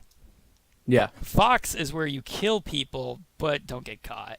Foxhound is actual MGS, to where like in the canon version of all the different snakes, they don't kill anybody. They can kill people, but they don't. They literally get in and out and no one knows it was them. That's the canonical version of how they operate. That's how Foxhound was supposed to work, and then they became terrorists because Big Boss is fucking crazy. Yeah, that's what gets to me. I've been wanting to know what the fuck is going on in MGS, and I could always look up a video that recaps the whole story, but I was thinking about playing it, but I don't know where to start, because should I play the first one? I'll give you the not the release date, but the chronological order. MGS 3, MGS Peacewalker, MGS 5, MGS 2. No, wait. Okay, so it's like MGS 5 is kind of a prequel? No, MGS 3, MGS Peacewalker, MGS 5, MGS 1, MGS 2, MGS 4. That's the MGS plot. 1 is directly after 5? Yeah. Well, it's not directly after 5. It's years later. Wait, but okay, hold on, wait. The whole Shadow Moses shit takes place in the modern era. Fucking 3, Peacewalker, and 5 are all the escapades of Venom, Snake, and Big Boss. 1, 2, and 4 are Otacon and Snake. So who are you playing as in MGS 5 if you're fake Big Boss, but you're real Big Boss in the first one? You just answered your own question. In the first one, you're playing as real Big Boss? Yeah, you're real Big Boss. Do you want me to spoil it for you? The first one or MGS 5? Do you want me to just explain how life good? I don't know. Well, it's basically MGS 3 and MGS Peacewalker, your actual Big Boss. MGS 5, your Venom Snake. Okay, so who you play as in 5 is Venom. Yeah, that's why the MGS 5 is why Venom Snake is fucking crazy and blames Big Boss for everything. Oh. Because Venom Snake does all the work for Big Boss, and then he finds out he's just been doing all the work for Big Boss, so he kind of snaps, and he's like, no, I'm real Big Boss. I put in the fucking work, asshole. And Big Boss... Venom Snake all throughout MGS 5 thinks he's going to become the real Big Boss. No, he thinks he is the real Big Boss. The whole point was, after the Peacewalker incident, the world wanted to murder Big Boss. Think of Big Boss in that world was like Osama bin Laden times 7. Okay. Oh boy. So the UN and Cypher wanted to fucking destroy Big Boss because, okay, so MGS 5, Major Zero and Big Boss, well, he's not Big Boss, yes, Major Zero and Snake work for the CIA. They are... Big Boss, or not Big Boss, Naked Snake as he's known at the time, is a Green Beret that is inducted into the CIA on a DoD-CIA sort of operation during the Cold War. Okay. Their goal is to basically say, fuck off communism. And Got it. in the third game, you have to stop the Shagohod from being created because it basically gives the communists a mobile tank that can launch nukes anywhere in the world, which is pretty bad for the Soviet Union to have. Ah, a weapon to surpass Metal Gear. Yeah, basically. Man. So wait, why is it called Metal Gear Solid if there's no other Metal Gears? Because there's a cameo by the scientist who makes Metal Gear in there. Literally, you run into the scientist who makes Metal Gear. He's like, the Shagohod fucking sucks. Why does no one like my Metal Gears? But after the first and I think second one, aren't there no Sokolov other Metal? eats ass in another game, so the. But after the first two, there's no other Metal Gears in the game. Oh yeah, so why four ends the series. Fucking everybody dies at the end of 4. Spoilers. Well, then why does 5 exist? To explain what happens between Peace Walker and 1. So everyone knew that 5 would be sort of like a prequel. Basically, yeah. But they didn't know. Oh. Well, no one knew what 5 was going to be. They just So then what is Revengeance? we don't talk about that. We don't talk about Metal Gear Rising Revengeance? Raiden died in the simulation. We don't fucking dude, I am the fucking Did you ever play Mafia 3? No, I didn't touch that game.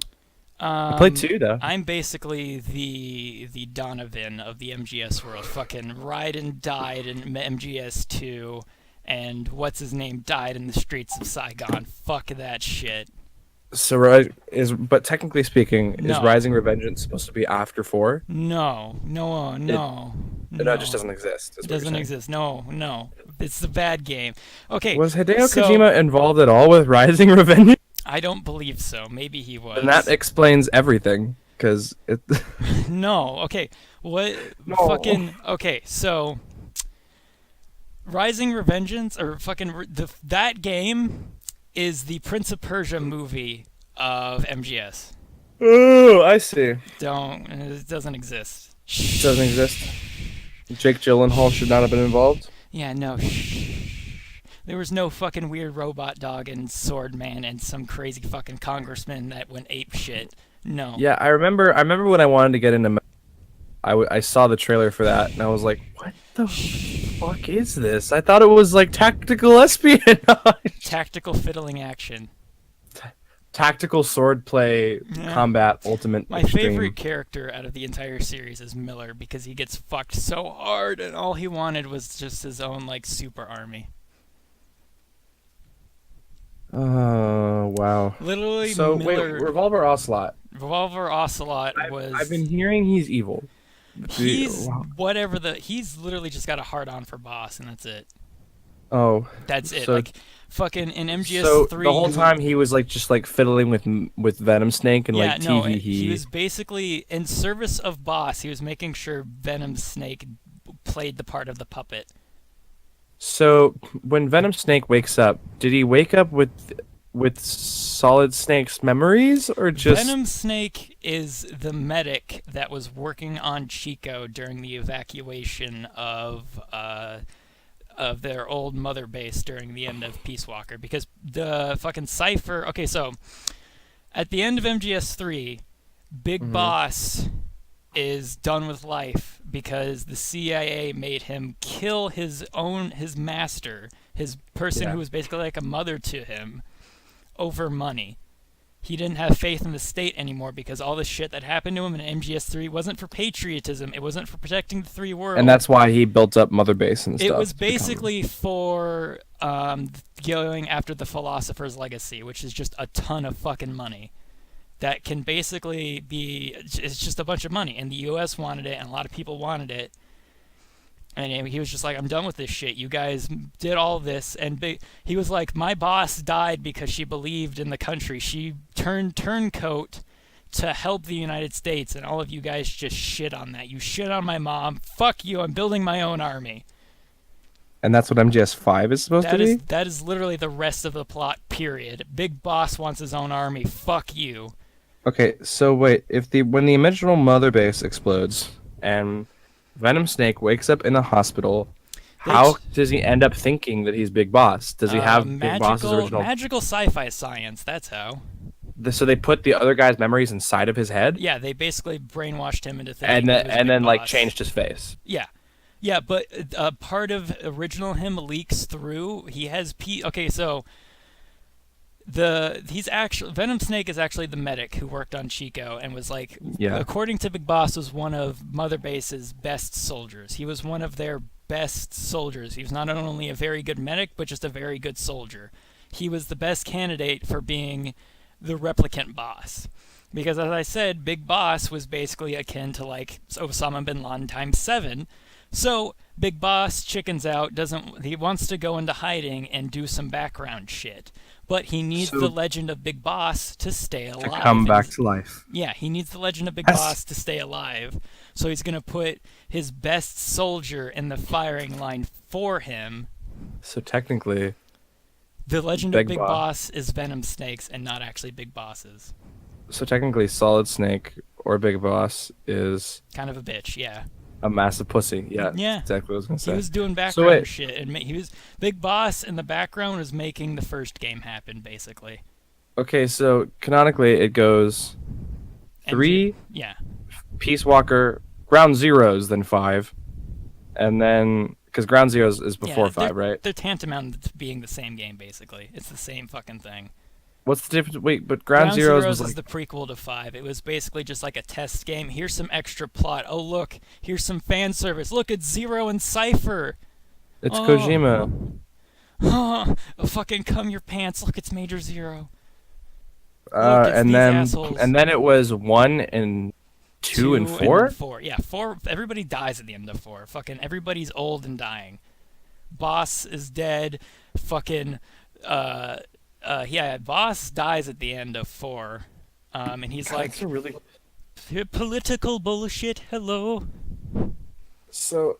Snake is an old man. Kojima made 1 and 2 and went, oh shit, we have to go back. Made 3, and they're like, okay, we can end the game. And after that, Konami like spanked him, and he was like, okay, Metal Gear Solid 5. And then Peace Walker is in there somewhere.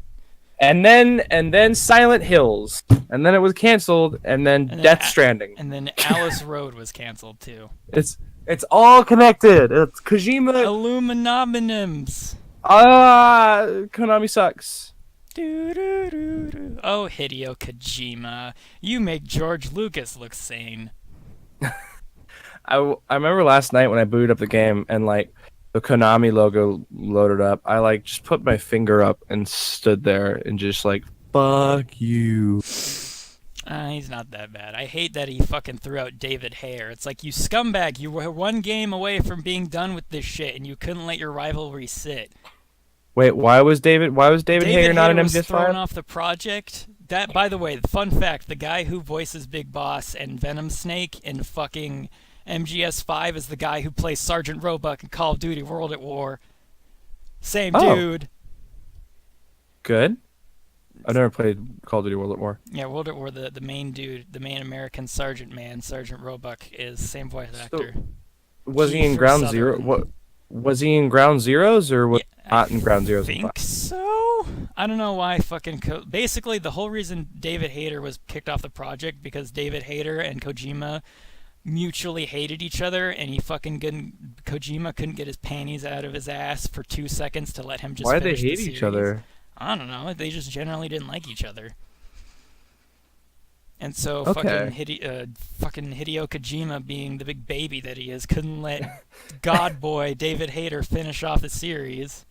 Don't say stuff about that. Stuff about my dad like that. David Hayter or Hideo Kojima? Hideo Kojima. Oh, no, fuck him. Why couldn't... My It was father. it was 2 more games. Why did you let him literally voice act in every other game but the last one? Was that just a giant fuck you to this man's legacy, you piece of shit? I can't hate on Kojima. Poor guy's been through too much. Poor guy needs a new studio. He needs his own shit. He does have a new studio. He needs his own shit with a lot of money. Correction. He has that too. He works Someone with needs Sony to now. lock Hideo Kojima and Pseudo 51 in a room and just let them write.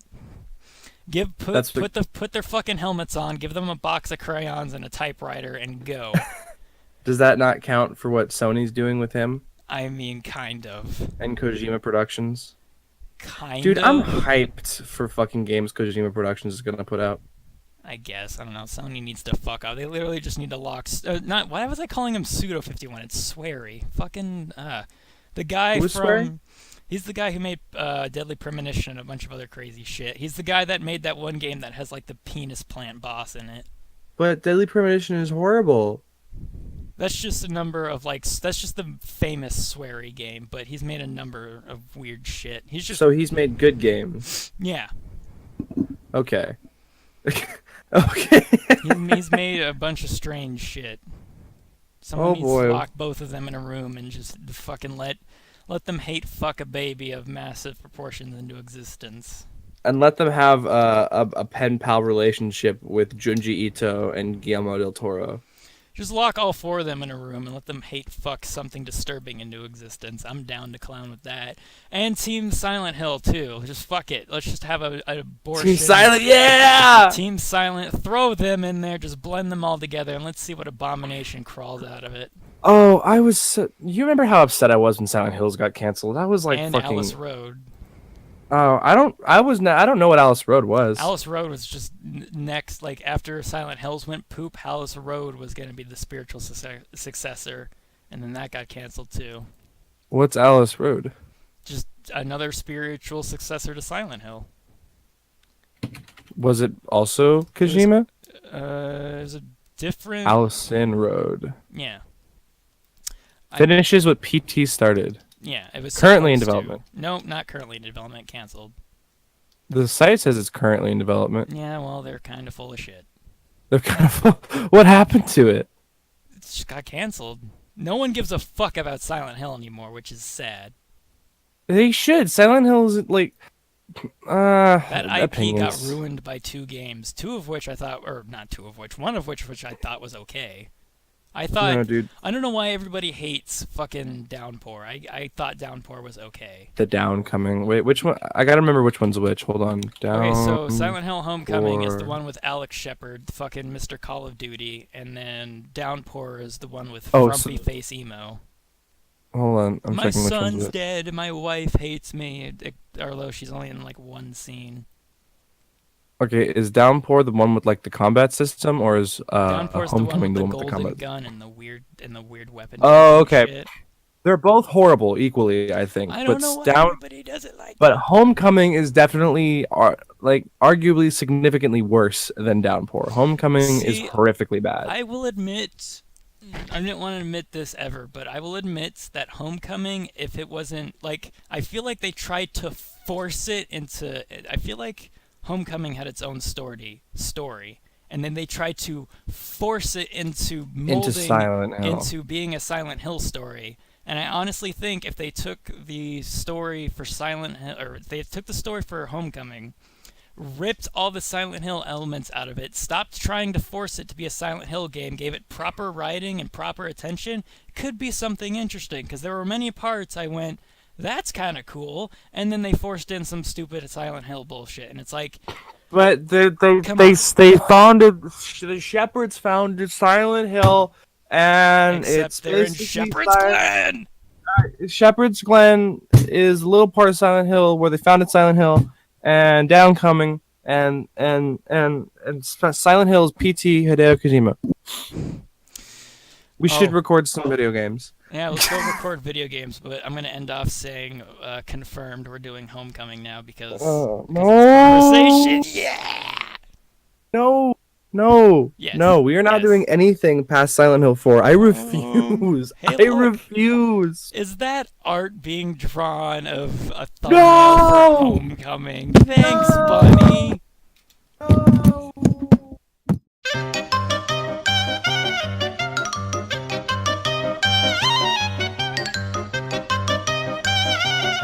Alright, so the Game Awards were some point ago, I believe 2 days to a day ago. It was yesterday.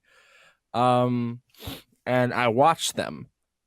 And no, that's wrong. I'm sorry. I'm so fucking tired from work.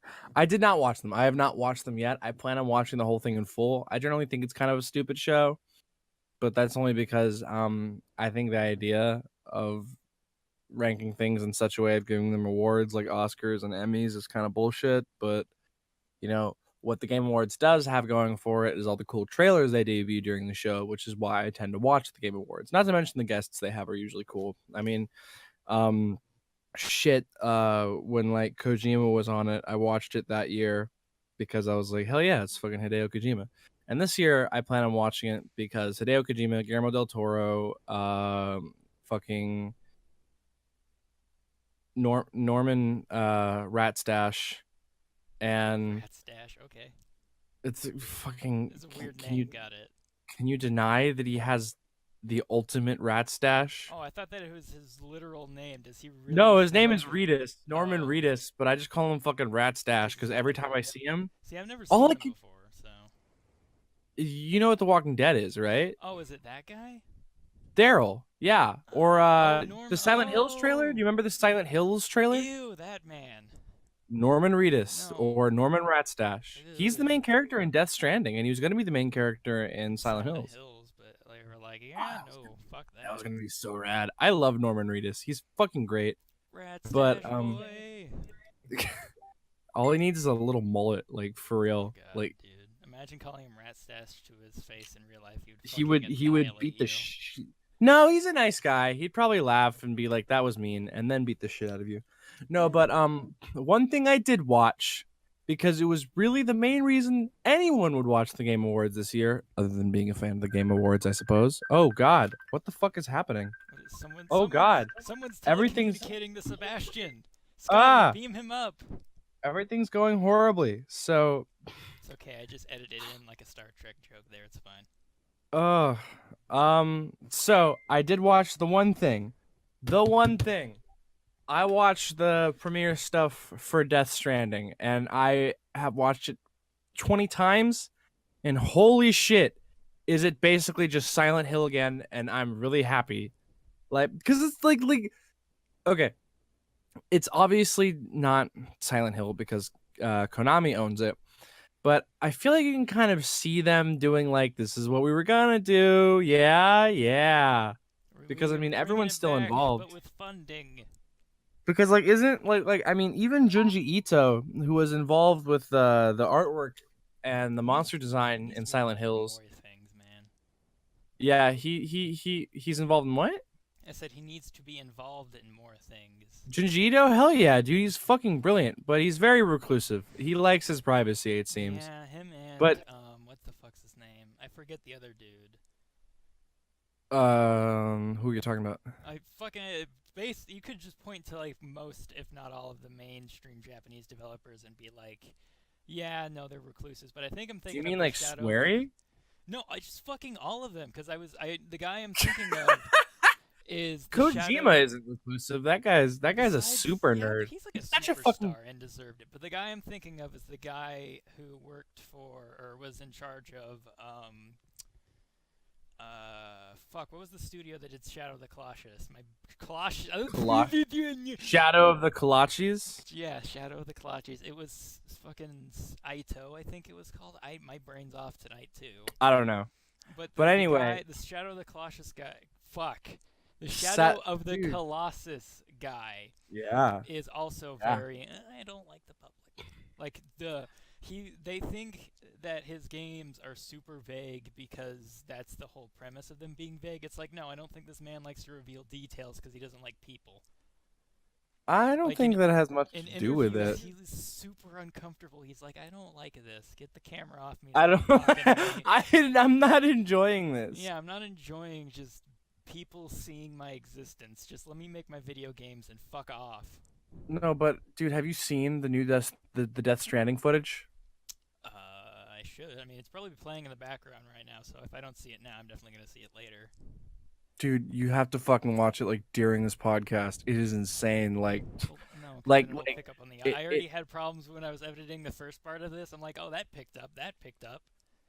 No, dude, it's really fucking good. Like, it hits at some weird shit and gives you a lot to think about, especially with like watch it like 8 times because I have to go over clips several times. No, like not on purpose.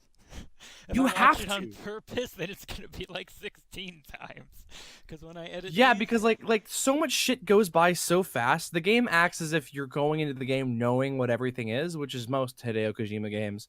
So it's like you're gonna need to watch it over and over to really understand what happens. But it's crazy because it opens in like a foggy, muddy area with a bunch of like black goo and several soldiers that have like, well, they're not really soldiers. They look like scientists or something. And they have these equipment on their backs that starts flashing. And like one of them is like pinned under a car. And Norman Reedus wakes up and his like legs all fucked up. And then like they hear these noises and these handprints are being made in the mud. And they're these giant handprints. And Norman Reedus tells the guy to shut up and don't breathe. And you just see this. Stick it like, back in your pants, soldier. And it goes by and they're trying to get him out from under the car again. And then all of a sudden there's more handprints coming out of nowhere and you hear these noises. fucking lightning flashes in the fog, I actually and there's think I these might have just seen this giant trailer already. fucking like pillar-like things that are shaped like people. Oh my god, dude! Now that you've described it in detail, I'm gonna fucking hang myself if I can't get this directly correct when I'm putting this footage over. You could just like I described it in basically like how it rolls. Exactly. So now I have to match it, or people are gonna think I'm retarded. Thanks. no, but it's rad because like That doesn't make it easier. okay, you can just like put on like you don't have to continue editing from this point. I have absolved you. It's fine. No, But- no, it's okay. Well, But- no, because it has to render and all. Whatever, it's fine. I already have the first part. I don't even have the first part done, so that's great. like fucking. It's so good. It's like I've been watching a lot of. I'll probably watch it by myself a few times if you want me to, but how I edit these, I have to like look at footage 10 times over just to make sure the audio is correct, and then I have to. Yeah. I've started to having, and this sucks. I like doing BLPs. They're my favorite thing to do because they're the easiest / the hardest. Because I had a bunch of problems on my main channel to where I now watch the entire video from beginning to end once it's rendered, once it's done, and it should be able to go uploaded because I've had problems. Oh, so problems. Like on YouTube, everything will be fine, and then I'll get black bars, and I'll be like, I want to die. And so now I have to watch, like, everything we're saying right now, all the clips and shit. I watch them like 1,000 fucking times. So I'll probably see this trailer about 20 times whether I want to or not. Well, watch it a few times before you do any editing. Seriously, like really take it in. I probably will. It's so awesome because like it's actually really perfect that it came out around this time for me because Christmas. I've been watching a little bit of the 3rd season of Twin Peaks because I never really I watched the first few episodes as it was airing, but I could never keep up. And there was a bunch of other shows I'd wanted to watch at the time. And I'm a huge fan of like David Lynch style horror where you're not really supposed to understand anything, you know, where like you really don't get what's going on and you're not really supposed to. I love that shit. And lately, you know, that the 3rd season is a lot like that. The 3rd season is just scary bullshit you have no real explanation for. It's like it's Lovecraftian horror, and the fucking trailer like so just mirrored that vibe. Like you could not understand a single thing that was happening. It almost seemed like the people there didn't really understand what was happening. It's just spooky shit. Spooky, scary And- skeletons. Yeah, and there's a couple weird shots that are in there that don't really have any context, that don't make a lot of sense following the main sequence of the whole trailer. Because like the trailer, which I believe is in game, I think it's in engine for sure. The trailer is I don't know if those two are the same thing. The trailer is like this one sequence, the one I described, and then after that it's a bunch of shots of different stuff, and it's really weird. But it's very much like that, where it's like a lot of creepy imagery and things that I'm sure if you thought about, you would understand why they're the way they are, but like upon first looking, you just so fucking confused. It's incredible. Like and scared, not to mention fucking scared. Like what was I gonna say? The you know the giant things I just described, like the looming figures that look like people. Yeah. The giant handprints that appear on the mud appear under them. So they're not walking. They're floating in air. That's but under them fucking nutter butter. appear the fucking giant hands. They're coming for you. And like handprints in the mud. And at some point, I watched a lot of analyzation videos to gain this knowledge. Nice. You know what a death stranding is, right? No fucking idea, but I'm curious now. It's when on a beach, a bunch of fish life of different like species just all beach themselves and kill themselves and die. That's pretty goddamn metal, actually. That's a thing that happens I'm not a good amount of surprised. time. Nature's fucking weird. Nature's told you, fucking scary. Did I tell you? Yeah, nature's fucking scary. But did I tell you about this joke book my mom got me for my birthday a few years back called "God Damn It Evolution" or something? No, that sounds so amazing. I though. forget I think it's like I don't know. It's some sort of joke on evolution, and the whole thing is it's a picturesque book with captions that makes fun. Like it's two people. It's like a person and evolution talking, and I guess if you're religious, you could substitute evolution for God, and it's just basically making fun of all the weird Like, it's not like an anti-atheist or anti-evolution book. It's just to make fun of It's all just the making fun of the weird shit that evolution happens in nature, like everything from the puffer fish to those little creepy dudes who Those little creepy dudes. like, do you remember that fish thing from Finding Dory that had the little light on it? It makes fun of those fucking things. Fish, yeah. Yeah, it makes fun of all sorts of just weird designs, and it's like fucking in the book they make evolution go through an emo phase and show off all these scary creatures that evolved weird. It's fucking hilarious. I wish I. That's still had it. fantastic.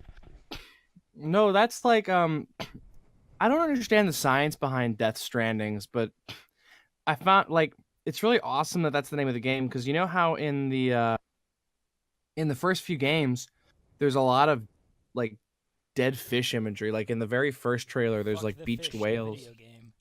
Yeah, fucked fish. There's a bunch of dead crabs and beached whales, and in the second trailer, there's a bunch of dead crabs where Guillermo del Toro is walking in an area that looks like it should be full of water but isn't. Well, in this thing, there's a shot of Norman Reedus underwater out of nowhere. I think completely naked. I don't remember. Oh, good. So yeah. This is for all the viewing pleasure of the entire family. Get you those Norman Reedus balls. There was no Nice. real full frontal nudity, but he was It's not underwater. going all fucking Neil Breen on us, where it's just penis in the pool. No, but he was underwater, and those giant things, or no, something different than those giant things was hovering over the water. And okay, hold on, I'm just gonna describe it word from word. I gotta double back. So everyone dies in the beginning sequence except for Norman Reedus. They all Nice. fucking get killed. And it's pretty brutal because you'll see, but because I don't want to spoil everything for you, but it's fucking playing in the background, so yeah. It's If pretty you fucking wanna- hardcore. Like if you want to hide it's it one for of the those things viewers where too it's like fucking I don't want to know get what's taken by this thing, so I'm gonna die first, or I'm gonna end this guy's suffering, kind of things. It gets going on. pretty So fucking basically metal. the end of the fog, except probably not stupid. Hopefully. No, it's fucking hardcore. Like some guy tries to shoot himself, and then one of the giant things picks him up, and he's like, and the gun falls out of his hand, and the bullet misses his head. So he pulls a knife out of his thing and just starts stabbing himself in the chest. Okay, It's that's like, oh my pretty brutal. god, That's not dumb. That's pretty brutal. Actually. Hideo Kojima, are you okay? It did it. Who hurt you? Who hurt you? Kojima-san, please.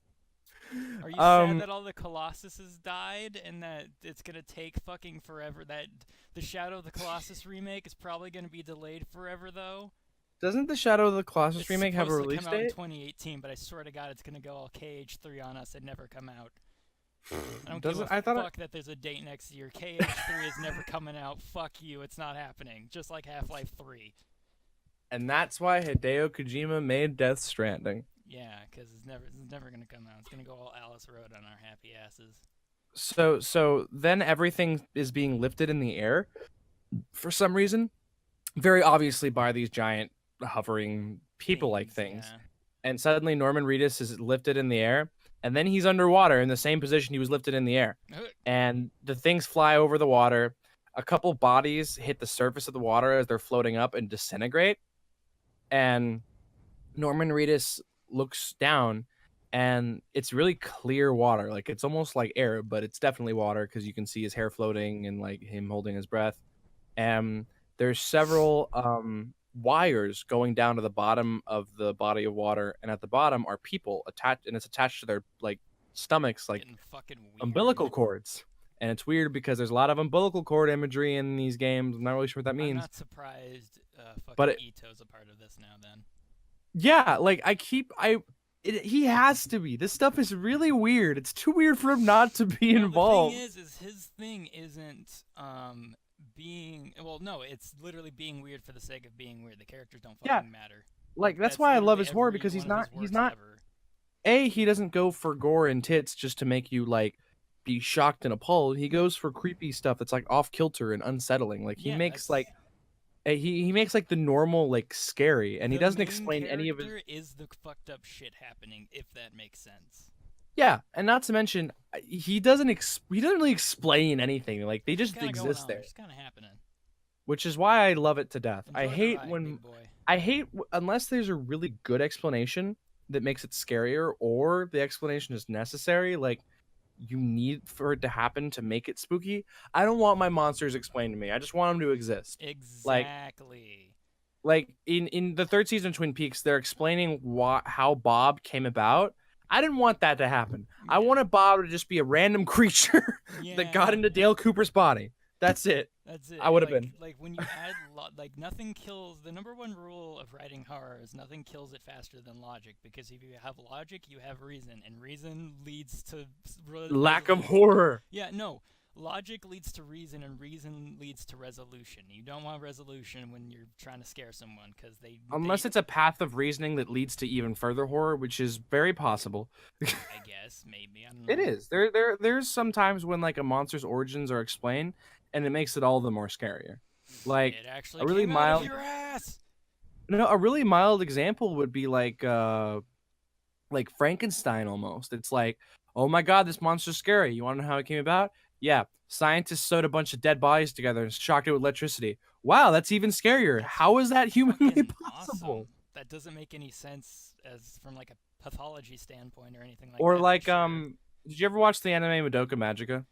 I wish I didn't, but continue. You wish you didn't? Because okay, that we're not shit gonna. Was terrifying. Oh, okay, yeah. Well, I mean, think about it. Like the Magic Girls, the explanation of the Magic Girls made it like not only like it was creepy to begin with because it was a little weird, but it was like cute and fun and girly. And then it explains that they're literally just energy factories for aliens to just eat up. And you fucking wonder why I didn't want to watch that shit after I viewed it. Oh, it's so good. It's so good. Yeah, and I also watched Blue Submarine #9 and wanted to die. I have no idea what that is, but that sounds amazing. Don't watch it. Audience, stay away. That. Put down your fucking phone. So anyway, back to what I was saying. So there's several umbilical cords leading to the bottom of the ocean, and one of them is being followed down to Norman Reedus curled on the bottom of the ocean, and he's in the outfit he was in the beginning sequence. And he opens his eyes, and there's not an ocean anymore. He's on the ground. There's no more umbilical cord. This is what I'm talking about when it comes to random shots that don't seem to fit in anywhere. Like it's good, it's cool, but I'm not sure I understand it yet, and it's scaring me. But he gets up and he looks over this series of like a valley, and in the valley, leading down from the sky, are more umbilical cords, just a few. And then in the distance, there was a sale at fucking Costco. Umbilical cord sale. Yeah. Not just any umbilical cord, techno umbilical cords. Oh, good. Let's get a little bit of fucking Tokyo Drift. Yeah, because they're not like fleshy; they're like solid. Oh, I forgot to mention, there's a baby in a jar. There's a baby in a jar. I forgot to mention, there's a baby in a jar the whole time. There's a baby in a jar. Of course, because fucking why not? Hideo Kojima put a baby in a jar. He loves babies and he loves jars. Brains in like in the Metal Gear Rising game that you played or never played. He puts a bunch of fucking.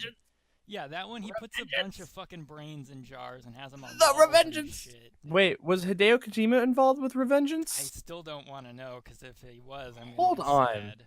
Pausing the Death Stranding, I'm going to see if he was involved with Revengeance. Don't make Daddy a part of the bad. Metal Gear Rising Revengeance 2, that's a game we all want. That office is going to be burnt to the ground before their development cycle's over. Oh yeah, it was Kojima Productions development. But was he the head director? That's what I'm looking up. Steam. Absolve this man like Phoenix Wright, goddammit. No, he wasn't. Good. Case closed. Fuck you.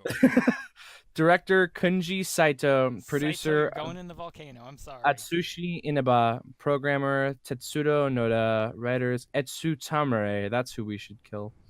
Jamie Christopherson. It's part of the Metal Gear series, and it was developed. It was published by No. Oh no, it wasn't. Why did it say it was Kojima Productions? No. Yeah, Kojima Productions developed it, but it was not. Kojima, you will get. Hideo Kojima was not directly involved with it. He will get forgiven for replacing David. Why did I forget his name? The original Snake, David. Hater. Yeah, you will get forgiven for replacing him if you burn down that studio and make Revengeance non-canonical. Apparently, up until release, it wasn't called Revengeance. It was just called Metal Gear Solid Rising. Yeah, that's how most people call it, actually. Metal Gear Solid 4 Guns of Patriots was released. Hideo Kojima started coming up with ideas for another game, Metal Gear Solid 5. The game was meant to feature the boss and her comrades, the Cobra unit, as main characters. However, the lack of experience from younger staff in charge and lack of involvement from Kojima resulted in this project being scrapped. Afterwards, a member suggested turning it into a side story focused on Raiden, since said character was featured in Guns of Patriots, and the staff agreed. I'm gonna go back in time and abort that staff member, BRB. Oh my god.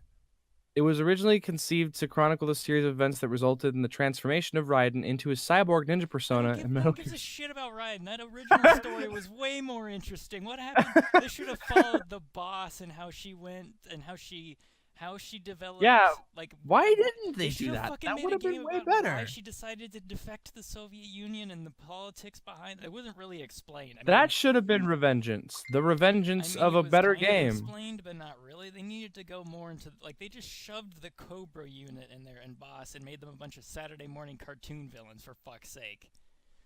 Like, the first guy you fight literally is just, he uses bees and that's his power. Like, what did they do during World War What? II? That's amazing. That's What, you've never fantastic. played Why would you ever MGS3? think that's bad? No, okay, so here are the magical powers of fucking A-Team MGS3 fucking Cobra Commander Epijoy. Alright, so... Did you say Cobra Commander? Is he involved in this? That's what they're called. They're called the Cobra unit. That is straight up ripping off of fucking G.I. Joe. Yeah, no, their special forces unit. They're accredited as being the ones who won World War II, and I'm sure that's explained somewhere, but it's not explained very well. Yeah. Their special forces unit was basically the one that helped end the war. I don't know how the fuck that works. Did they like drop the bomb? I don't get it, but whatever. Again, End all wars, drop all bombs. Well, we all know that like Germany surrenders not halfway. Like they surrender before the war's over. Germany loses, and it finally ends with Japan giving up after they get nuked twice. So I don't understand how they ended World War II, but okay.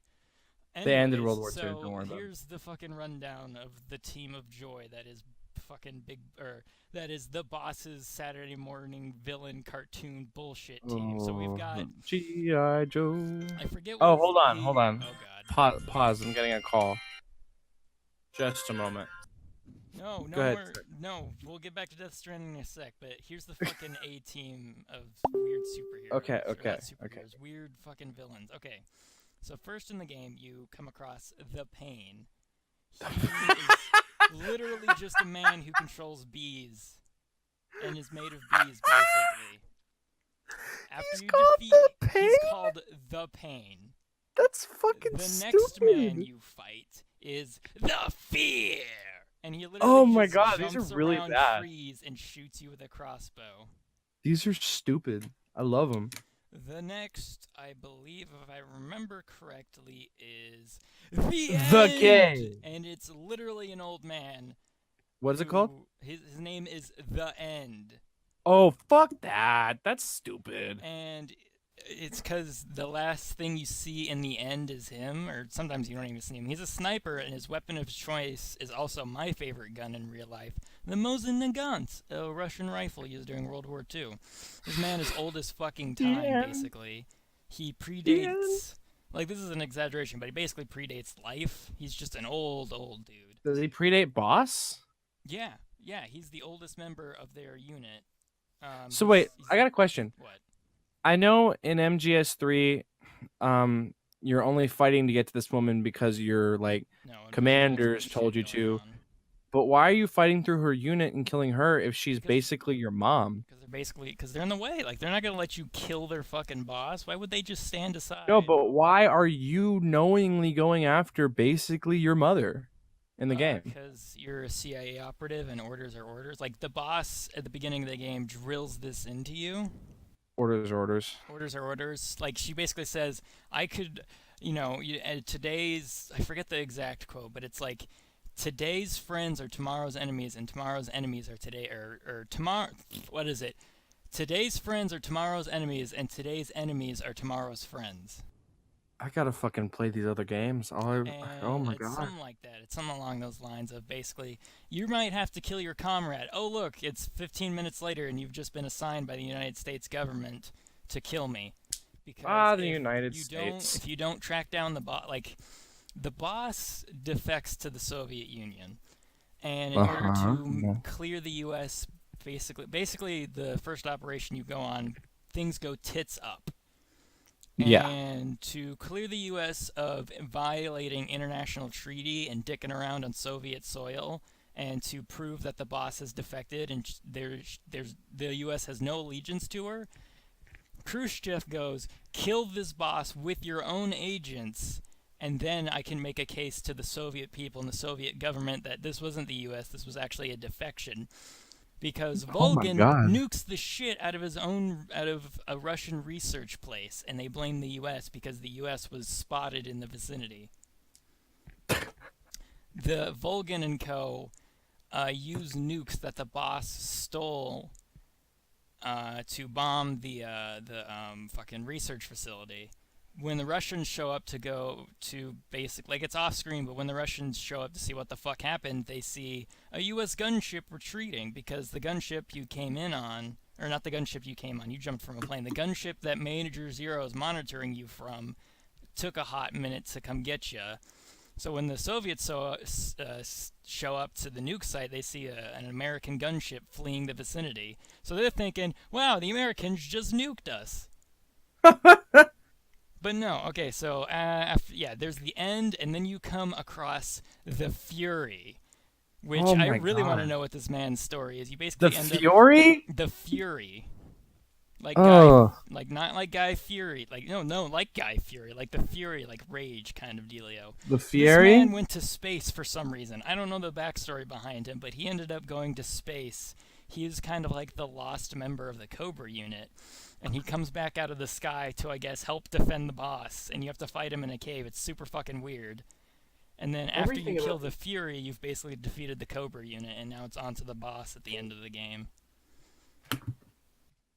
And like while you're fighting the boss, is there like any of Snake going like, I don't want to do this? Yeah, he gets his ass handed to him several times because he doesn't kill the boss. He has multiple opportunities throughout the game to actually kill her, and he hesitates, and she beats the shit out of him. That's great. Time during, boss is there during the defection. He fucking gets thrown off a bridge by her. And then later that's rad! Yeah, later you meet her in the forest, or she meets up with you in the forest, like just runs into you and like, hey, look, here's this asshole. And the boss hesitates again to take her out, and she breaks his fucking hand. She breaks his hand and breaks his gun and fucks off. Amazing. So finally, at the end of the game, you're like, alright, gotta kill the boss. And the fucking... I thought this was an over-exaggeration, but the ending of the game really did make me cry. The music, the moment, and like the impassioned speech by the boss, I was fucking crying. Yeah? The boss gives this cool, like, amazing, impassioned speech. And I'm just like, oh, this is sad. I don't want to kill you. You're pretty cool, though. And then, yeah, you shoot her. In tears. Yeah, I was like, oh, fuck this. Fuck this noise. Snake Eater! Yeah.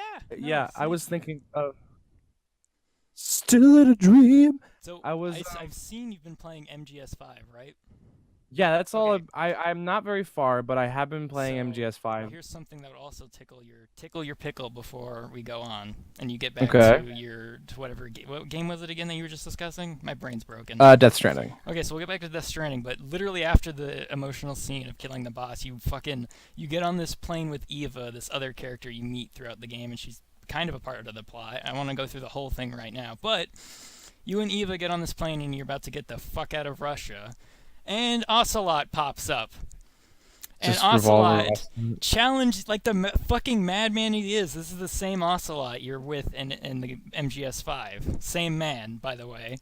Picture this next time you're in your next play session. This fucking man, you get in the plane, and there are these two cases with two revolvers. Mm-hmm. And he challenges the fucking Snake to a duel. Snake! Ocelot! We're not done yet!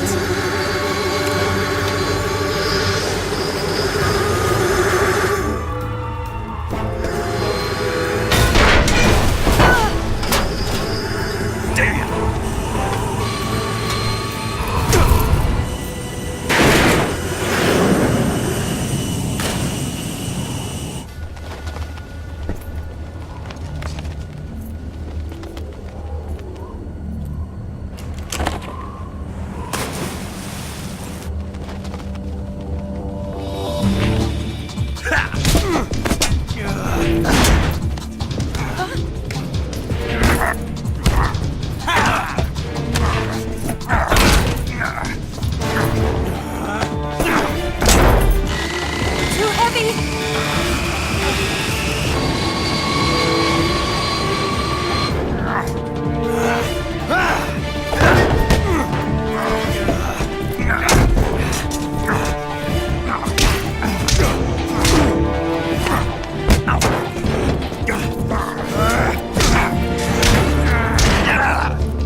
Snake, try to remember some of the basics of CQC.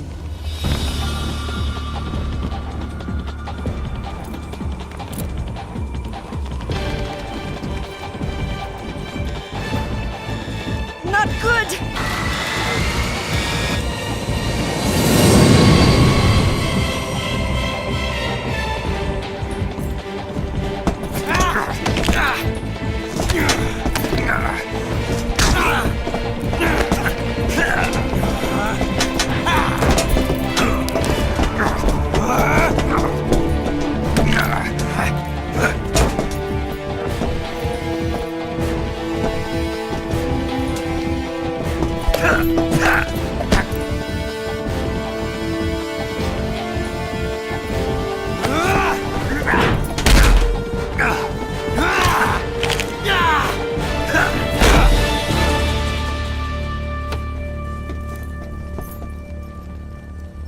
I picked up a few new moves.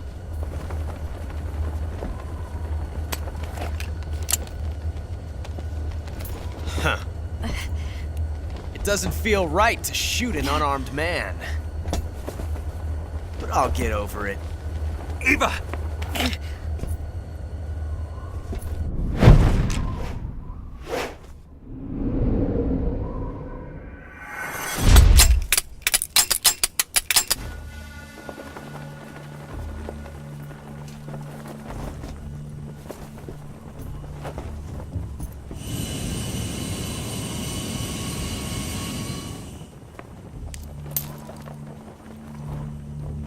What do you say to one last showdown?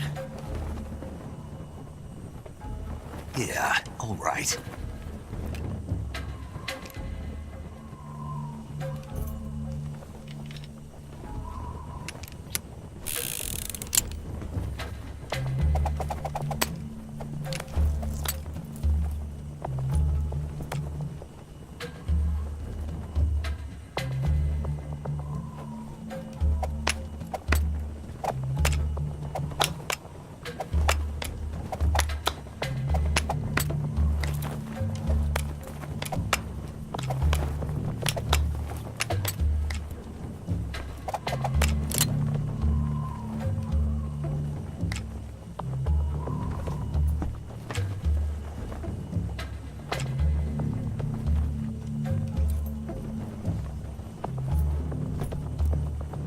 What's your name? Snake. No, not that name. You're not a snake, and I'm not an ocelot. We're men with names. My name is Adamska. What's yours? John. Very well, John. Plain name, but I won't forget it.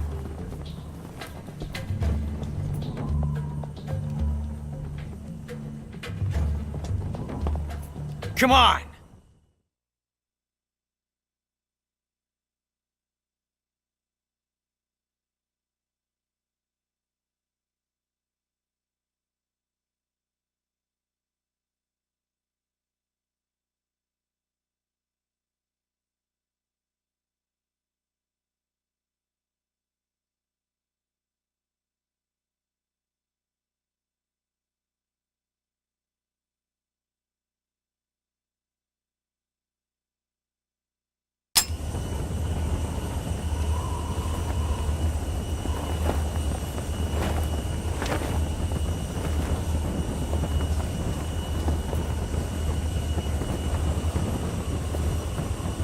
Looks like your luck has beat mine again. But why didn't you pull the trigger?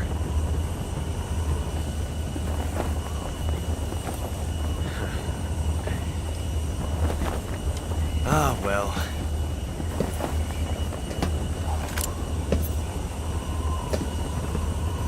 Till we meet again, John.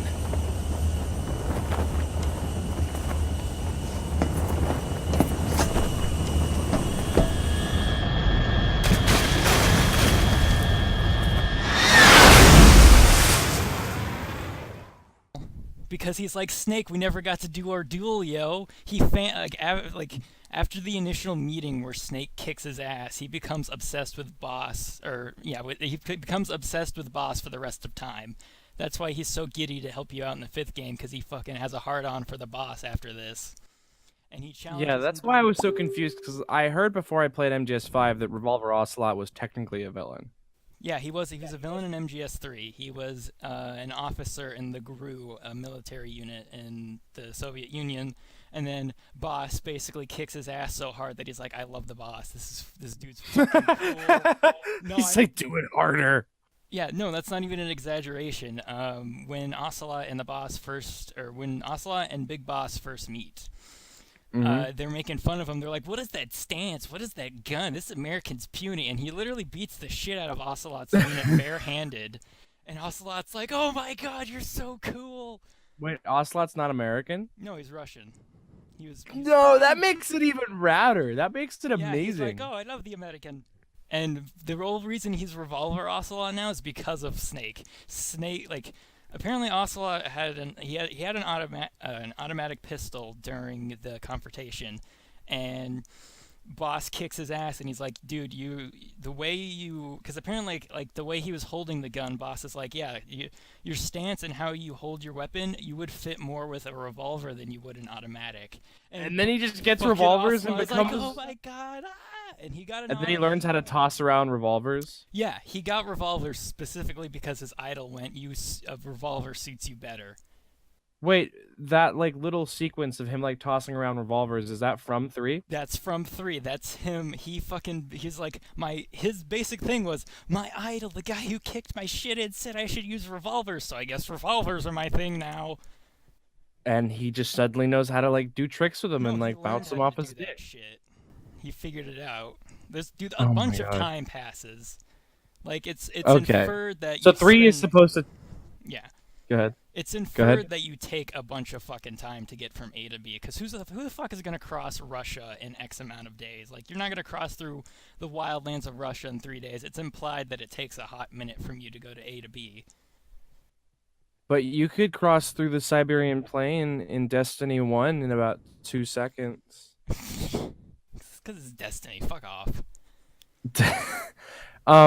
Yeah, I was hoping to play the other games, but I went on Steam to look them up, and none of them are on there. So But your favorite. But I managed to get a copy of the first one through totally legal means. Nice. So does that mean I can get the other ones through totally legal means to play on the PC? They're on, dude. I have the fucking Metal Gear Solid collection. Let's just go pick up a PS3 at some point. We'll play them at your house. Isn't the Metal Gear Solid collection just 2, 3, and not side ops? What is it? No, I Spec Ops? bought a thing that's 3 discs long, and it's literally every game ever. Wow. For the PS3. Okay, it's gonna take a few days to burn through. No, wait, all? No. No. Not a few days. More than a few days. A couple minutes or so. They're Hideo Kojima games, dude. Why fucking everybody who's ever played a Hideo It'll take a Kojima hot game, sec. It's gonna take a good long potato. A really nice firm potato. Yeah, it's gonna take us a fucking while. That's like Oh, saying God. you'll burn through all of Final Fantasy in an hour. I'm kind of thinking we could do a playthrough of them, but that would be a year long, years worth of playthroughs. And it's taken us almost 5 years now. Come 20 to finish any of ours. No, We haven't it's gonna finished be a 4 single years one. Come 2018, and it'll be 5 years come 2019, and we're still not done with fucking Silent Hill 3. Silent Hill 3. Oh my god. The first video launched in 2014. To be fair, we haven't done a Silent Hill 3 video since we started up the channel again, and before that, it had been months. Yeah, and we're not even halfway through the game, by the way. Oh my god. I'm pretty sure if we just did a few long runs, we could burn through it if we tried. Sure, why not? Because those games are long. But if you fucking you're not gonna burn through the Hideo Kojima. I mean, if you skip everything, I'm sure there are speed runs of various MGS games. I'm sure if you wanted to, you could burn through the entire fucking series in 3 days, maybe. But that's if you want to speed run it and not enjoy it. Yeah. I would rather get a nice little taste. Yeah, like to fucking play the games as video games, it's gonna take us a good long while. Oh God, then. If you wanted to speed run them, which I've never done that before, there's But it'll probably be a little easier to get through them because since you've played them, if I were to play them, you could at least like guide me in the right direction. Yeah. Do they have multiple endings? I don't know. Like I haven't played all of them, but the ones I've played, no. They're just ending. Bye. Fuck off. Okay, so like your play style doesn't affect that at all. Your playstyle will affect certain things. Mostly how well you do at the fucking game. Oh. For obvious reasons. No, that's a joke on literally if you suck at playing, you're gonna suck at playing. Yeah. I would imagine. In MGS3, depending on how many people you kill, depends on how many bodies end up in the River of Sorrow. That's kind of fucking rad. Yeah, so if you kill no one, you walk through an empty river. And my first playthrough, I killed literally everyone I could, and I just had to wade through bodies for like 5 minutes.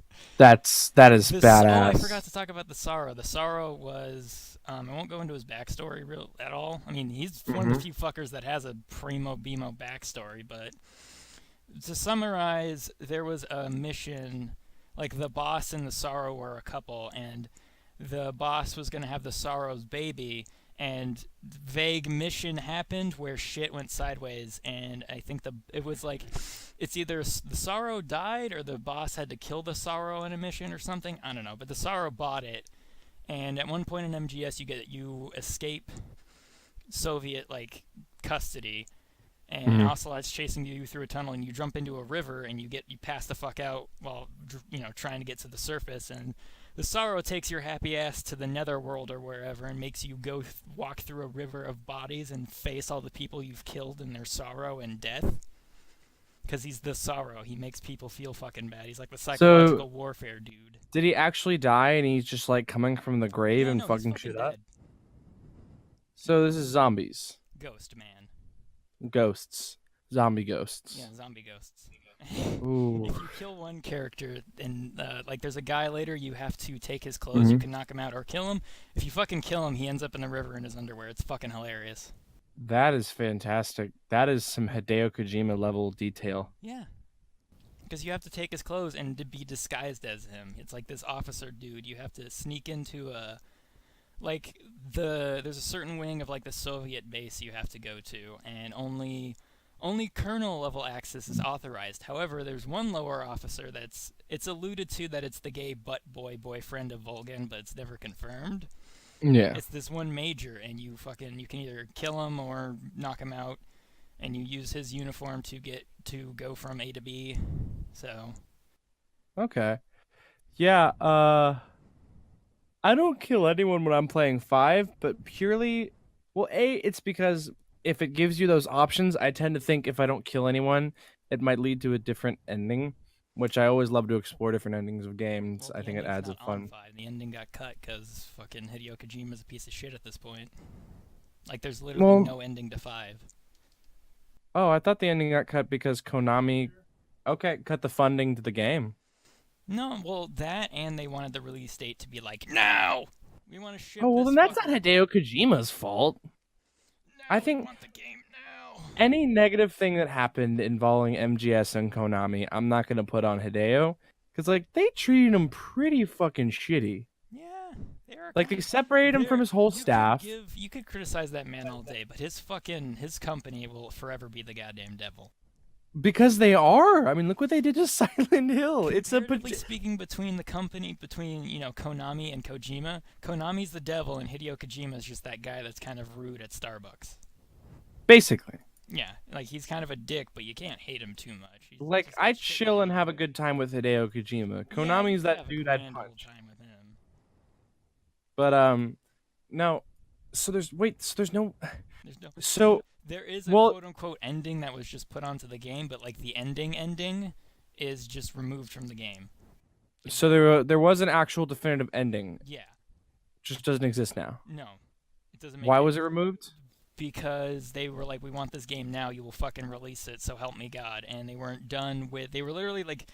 There's literally parts of the ending that literally can't be shown because they don't exist. They're not in creation. They weren't created. So they couldn't obviously put that into the game because there's literally I mean, the level doesn't exist. Only certain cutscenes exist. They were nowhere near finished with the final stage of the game when Konami was like, put this fucker out now. Oh my god, that's horrible. They didn't release it in like post-launch DLC, or no, after No, MGS5 was literally released. nothing. There's like a few cutscenes animated and some voice lines. Yeah. Literally, to Well, go like, watch they it couldn't- online, I'll put it in the description and I'll send it to you later. This one really cool fan stitched it all together with the salvaged voice lines and the concept art to kind of craft a cohesive narrative of what it was supposed to be.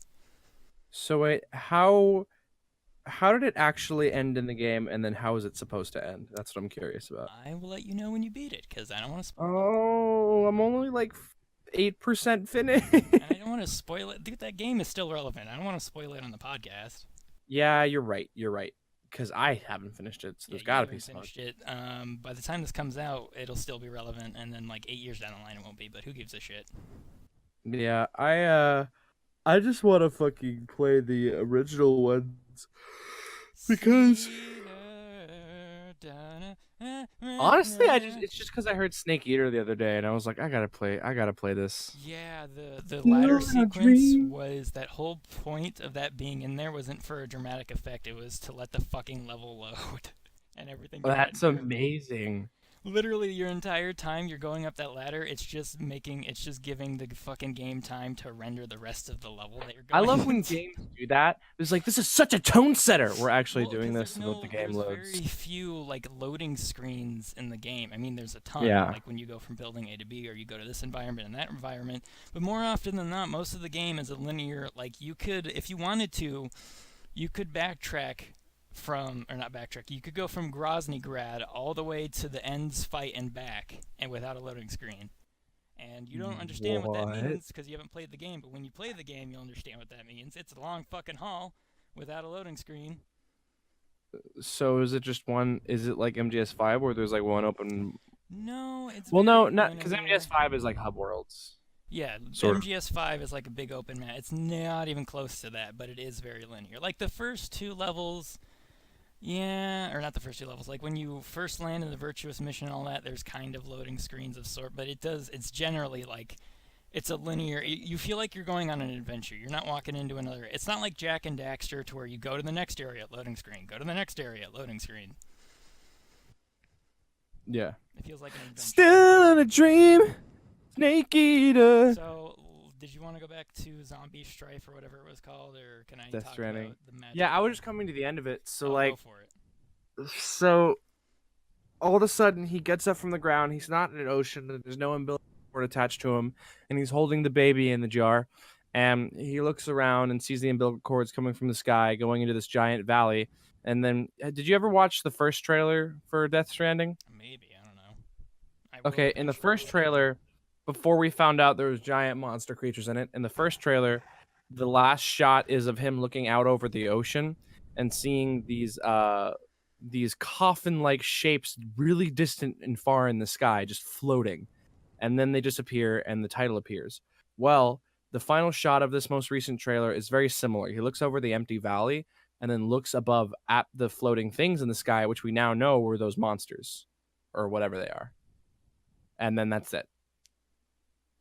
And it opens and ends with the same lines of dialogue, with Norman Reedus saying, there was an explosion that created the universe. There was an explosion, a great bang that created the universe.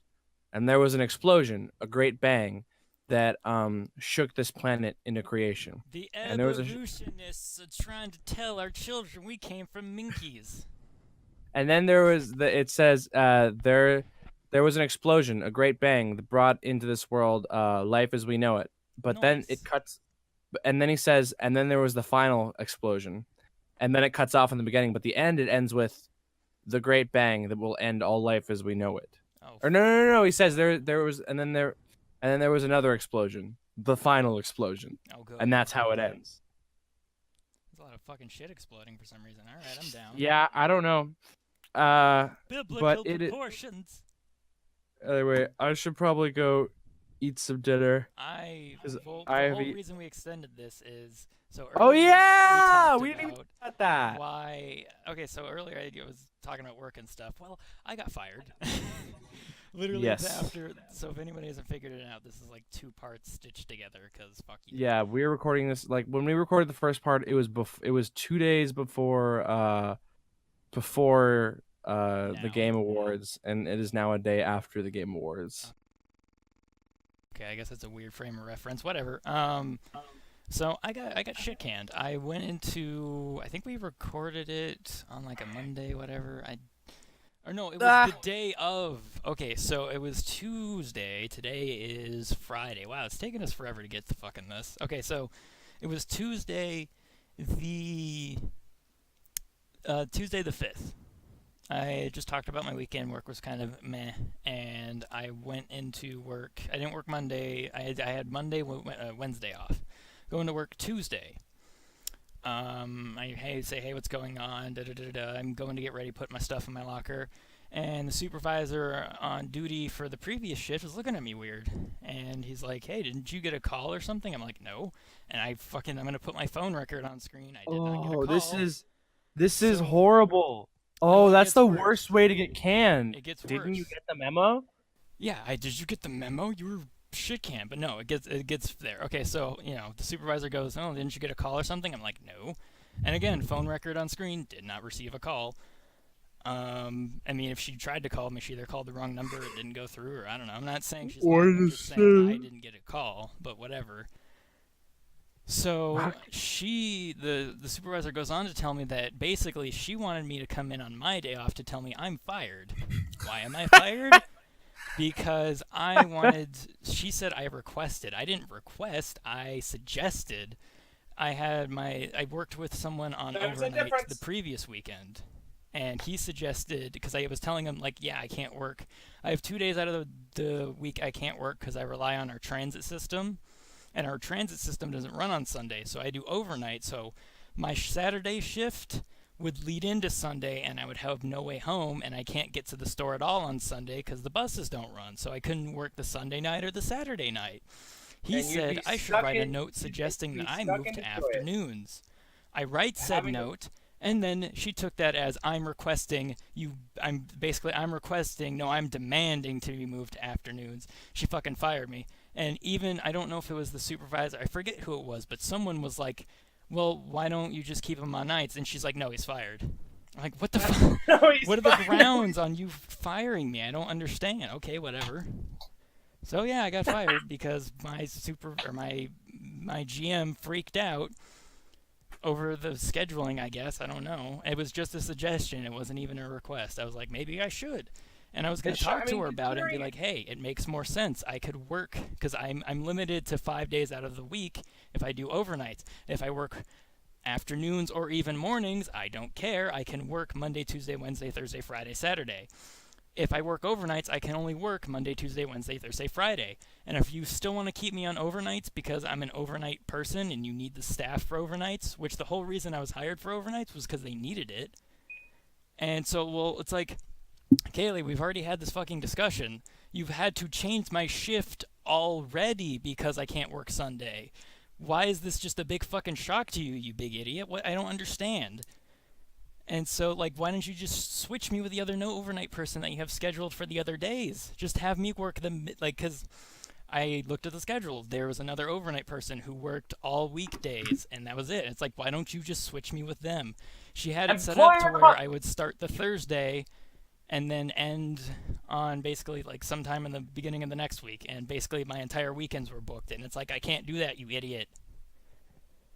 Well, generally speaking, this can be viewed as a positive development. I mean, it doesn't matter now. So. I mean, no, I was saying because, like, A, I mean, you're going back to Texas anyway. Yeah. Going back to Texas. But B, it's like, fuck that place. That place sucked, man.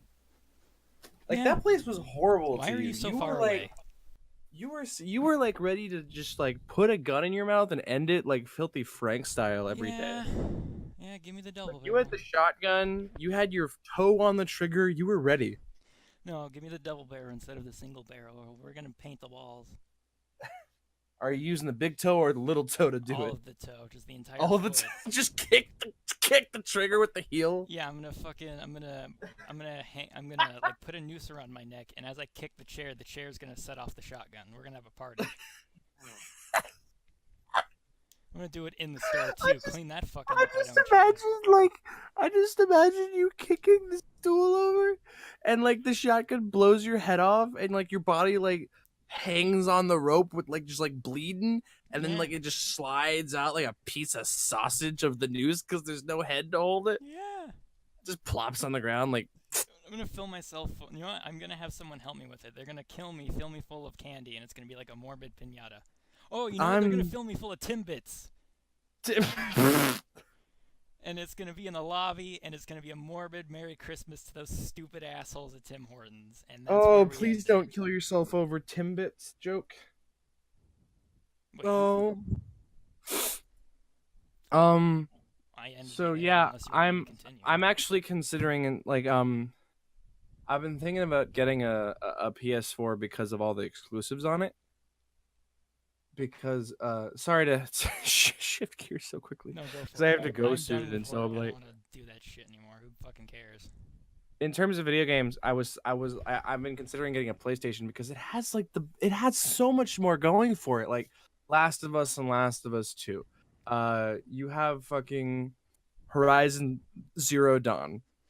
I'm not a huge David Cage fan, but Chicago looks good. I think David Cage is a hack. I think someone should just smack his stupid French ass in the face. What do you mean? You don't like my Heavy Rain? Oh, David Cage, you stupid why French you fuck. not like my what's the one actor's name from Beyond Two Souls? I don't know. Are you talking about William Dafoe or No, what's her girl. name? I don't remember her name. Why you But not like my Small Girl Simulator? Why I don't like his scrapbook of pictures of her from when she was 6 years old. Why you no like look at picture of Small Girl but by Dana? Oh God. I mean, not to mention, Don't look at that part of the scrapbook. That is for Private Davy. but oh God, ooh. But the best part is fucking Death Stranding is gonna be on the PlayStation. Not to mention anything that's by Kojima Productions now is gonna be on exclusively on PlayStation because now that Sony has Kojima as their like little pet. I forgot they added him to the roster. Yeah, that's why it's coming out only on PlayStation 4 because after he left Konami, Sony was the smart boys and they snatched him right up. And so anything that he puts out is going to be on PlayStation. And that is reason enough for me to really pick one up. Honestly, but I'm getting worried now. If I were rich, if I won the lottery, that's what I would fucking do. Like, if he was still up for grabs, I Just wish that buy would happen. Kojima? Yeah, no. If I won the fucking lottery, everybody's like, I'd buy a car, I'd buy a house, I'd just retire. No, fuck it. I would buy Hideo Kojima's Yeah. soul. I would start a game studio, like I've always wanted to do, and fucking buy him as my director, and just be like, give me a list of all the things you need to do you, and it's happening. Make dreams, child. I will give you a mansion with blackjack and hookers as long as you make me this video I'm game. gonna stick him in the fucking room with a typewriter, and him and Ito are going in a room together, and I'm just gonna be like, Did you "Make say you wanted magic." to do him, I'm gonna Ito, lock and this fucking Squarey? door. You're not coming out till we get the next Silent Hill, damn it. No, you're not coming out of this fucking room until we get the next 7 Silent Hills, god damn it. I'm gonna lock the fucking door and shove the key up my ass. What if they only write one and it's supposed to like cap off the series and end it all? That's fine too, but But it's like- I hope it's. I really don't want to have to But shit out a but key the main over one character, game. the main character isn't James Sunderland, but it's played by Guy Seehee again. If they get high in there and they write a game where it's just all the characters having an orgy, I'll be fine with that too. So Solid Snake, right? Lands in Silent Hill. I mean, I think Konami still has the rights to MGS, so he'll have to name it like Ballad Bake or something. Silent Snake. Silent Snake 7, Guns of the Monster. Solid Hill.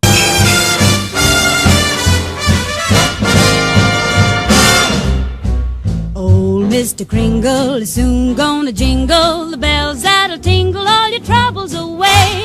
Everybody's waiting for the man with the bag, 'cause Christmas is coming again. He's got a sleigh full, it's not gonna stay full. He's got stuff to drop